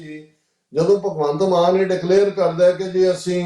3 ਮਿਲੀਅਨ ਨਵੇਂ ਜਿਹੜੇ ਨੇ ਰਾਸ਼ਨ ਦੇਣ ਦੇ ਲਈ ਨਵੇਂ ਬਣਾਏ ਨੇ, ਔਰਤਾਂ ਨੂੰ ਜਿਹੜਾ 1000 ਰੁਪਇਆ ਮਹੀਨੇ ਦਾ ਦੇਣਾ ਹੈ, ਔਰ ਉਹਦੇ ਜਿਹੜੇ ਪ੍ਰਵਾਸੀ ਜਾਂ ਦੂਜੇ ਨੇ ਉਹਨਾਂ ਨੂੰ ਵੀ ਚੁਆਇਸ ਹੈ। ਹੁਣ ਇਹ ਇੱਕ ਪਾਸੇ ਜਿਹੜੇ 2 ਮਿਲੀਅਨ ਕੱਟੇ ਨੇ ਔਰ ਅਜੇ ਹੋਰ ਮਿਲੀਅਨ ਕੱਟਣਾ ਹੈ। ਇਨ ਐਡੀਸ਼ਨ ਅਜੇ ਤਾਂ 10% ਵੋਟਰ ਗਿਆ ਹੈ, ਲੇਕਿਨ ਜਿਹੜਾ ਨਵਾਂ ਲਿਆਣਾ ਹੈ ਉਹਨਾਂ ਨੇ, ਉਹ ਜ਼ਾਹਰ ਹੈ ਵੀ ਆਪਣੇ ਤਾਂ ਹੋਣੇ ਨਹੀਂ ਹੈ। ਸੋ ਇਹ ਉਹਨਾਂ ਦਾ ਮਕਸਦ, ਔਰ ਇਹ ਫਿਰ ਇਹੀ ਫਿਗਰ ਤੁਹਾਨੂੰ ਮਰਦਮਸ਼ੁਮਾਰੀ 'ਚ ਵੀ ਸ਼ੋ ਹੋਣਗੀਆਂ। ਔਰ ਅਲਟੀਮੇਟਲੀ ਜਿਹੜਾ ਸਾਡਾ ਖਾਲਿਸਤਾਨ ਦਾ ਕੌਜ਼ ਵੀ ਹੈ, ਅੱਜ ਭਾਵੇਂ ਅਸੀਂ 60% 65% ਸਿੱਖ ਪੋਪੂਲੇਸ਼ਨ ਦੀ ਗੱਲ ਕਰਦੇ ਹਾਂ, ਇਹਨਾਂ ਨੇ ਨਾ ਸਿਰਫ ਉੱਥੇ ਲੈਜਿਸਲੇਚਰ ਨੂੰ ਕੈਪਚਰ ਕਰਨਾ ਹੈ, ਪਰ ਇੰਟਰਨੈਸ਼ਨਲੀ ਵੀ ਇਹਨਾਂ ਨੇ ਡੈਮੋਗ੍ਰਾਫੀ ਬਦਲ ਕੇ ਔਰ ਉਸ ਦੇ ਥੱਲੇ VOTING ਔਰ ਇਹੀ ਬੇਸਿਕ ਹੁੰਦੇ ਨੇ ਡਾਕੂਮੈਂਟ, ਉਹਨਾਂ ਦੇ ਥੱਲੇ ਉਹਨਾਂ ਨੇ ਕਹਿਣਾ ਵੀ ਸਿੱਖ ਤਾਂ ਹੁਣ ਈਵਨ ਪੰਜਾਬ ਦੇ ਵਿੱਚ ਵੀ ਮਾਈਨੋਰਿਟੀ 'ਚ ਨੇ, ਪਰ ਦੁਸ਼ਮਣ ਬਾਤ ਕਰਿਆ ਨਾ ਹੋਣੀ, ਜਿਵੇਂ ਤੁਸੀਂ ਕਿਹਾ। ਅਫਸੋਸ ਇਸ ਗੱਲ ਦਾ ਹੈ ਕਿ ਆਪਣੇ ਲੋਕ ਇੱਕ ਦੂਸਰੇ ਦੇ ਉੱਤੇ ਬੜੇ ਘਟੀਆ ਇਲਜ਼ਾਮ ਤਰਾਸ਼ੀ ਦੇ ਉੱਤੇ ਲੱਗੇ ਹੋਏ ਨੇ।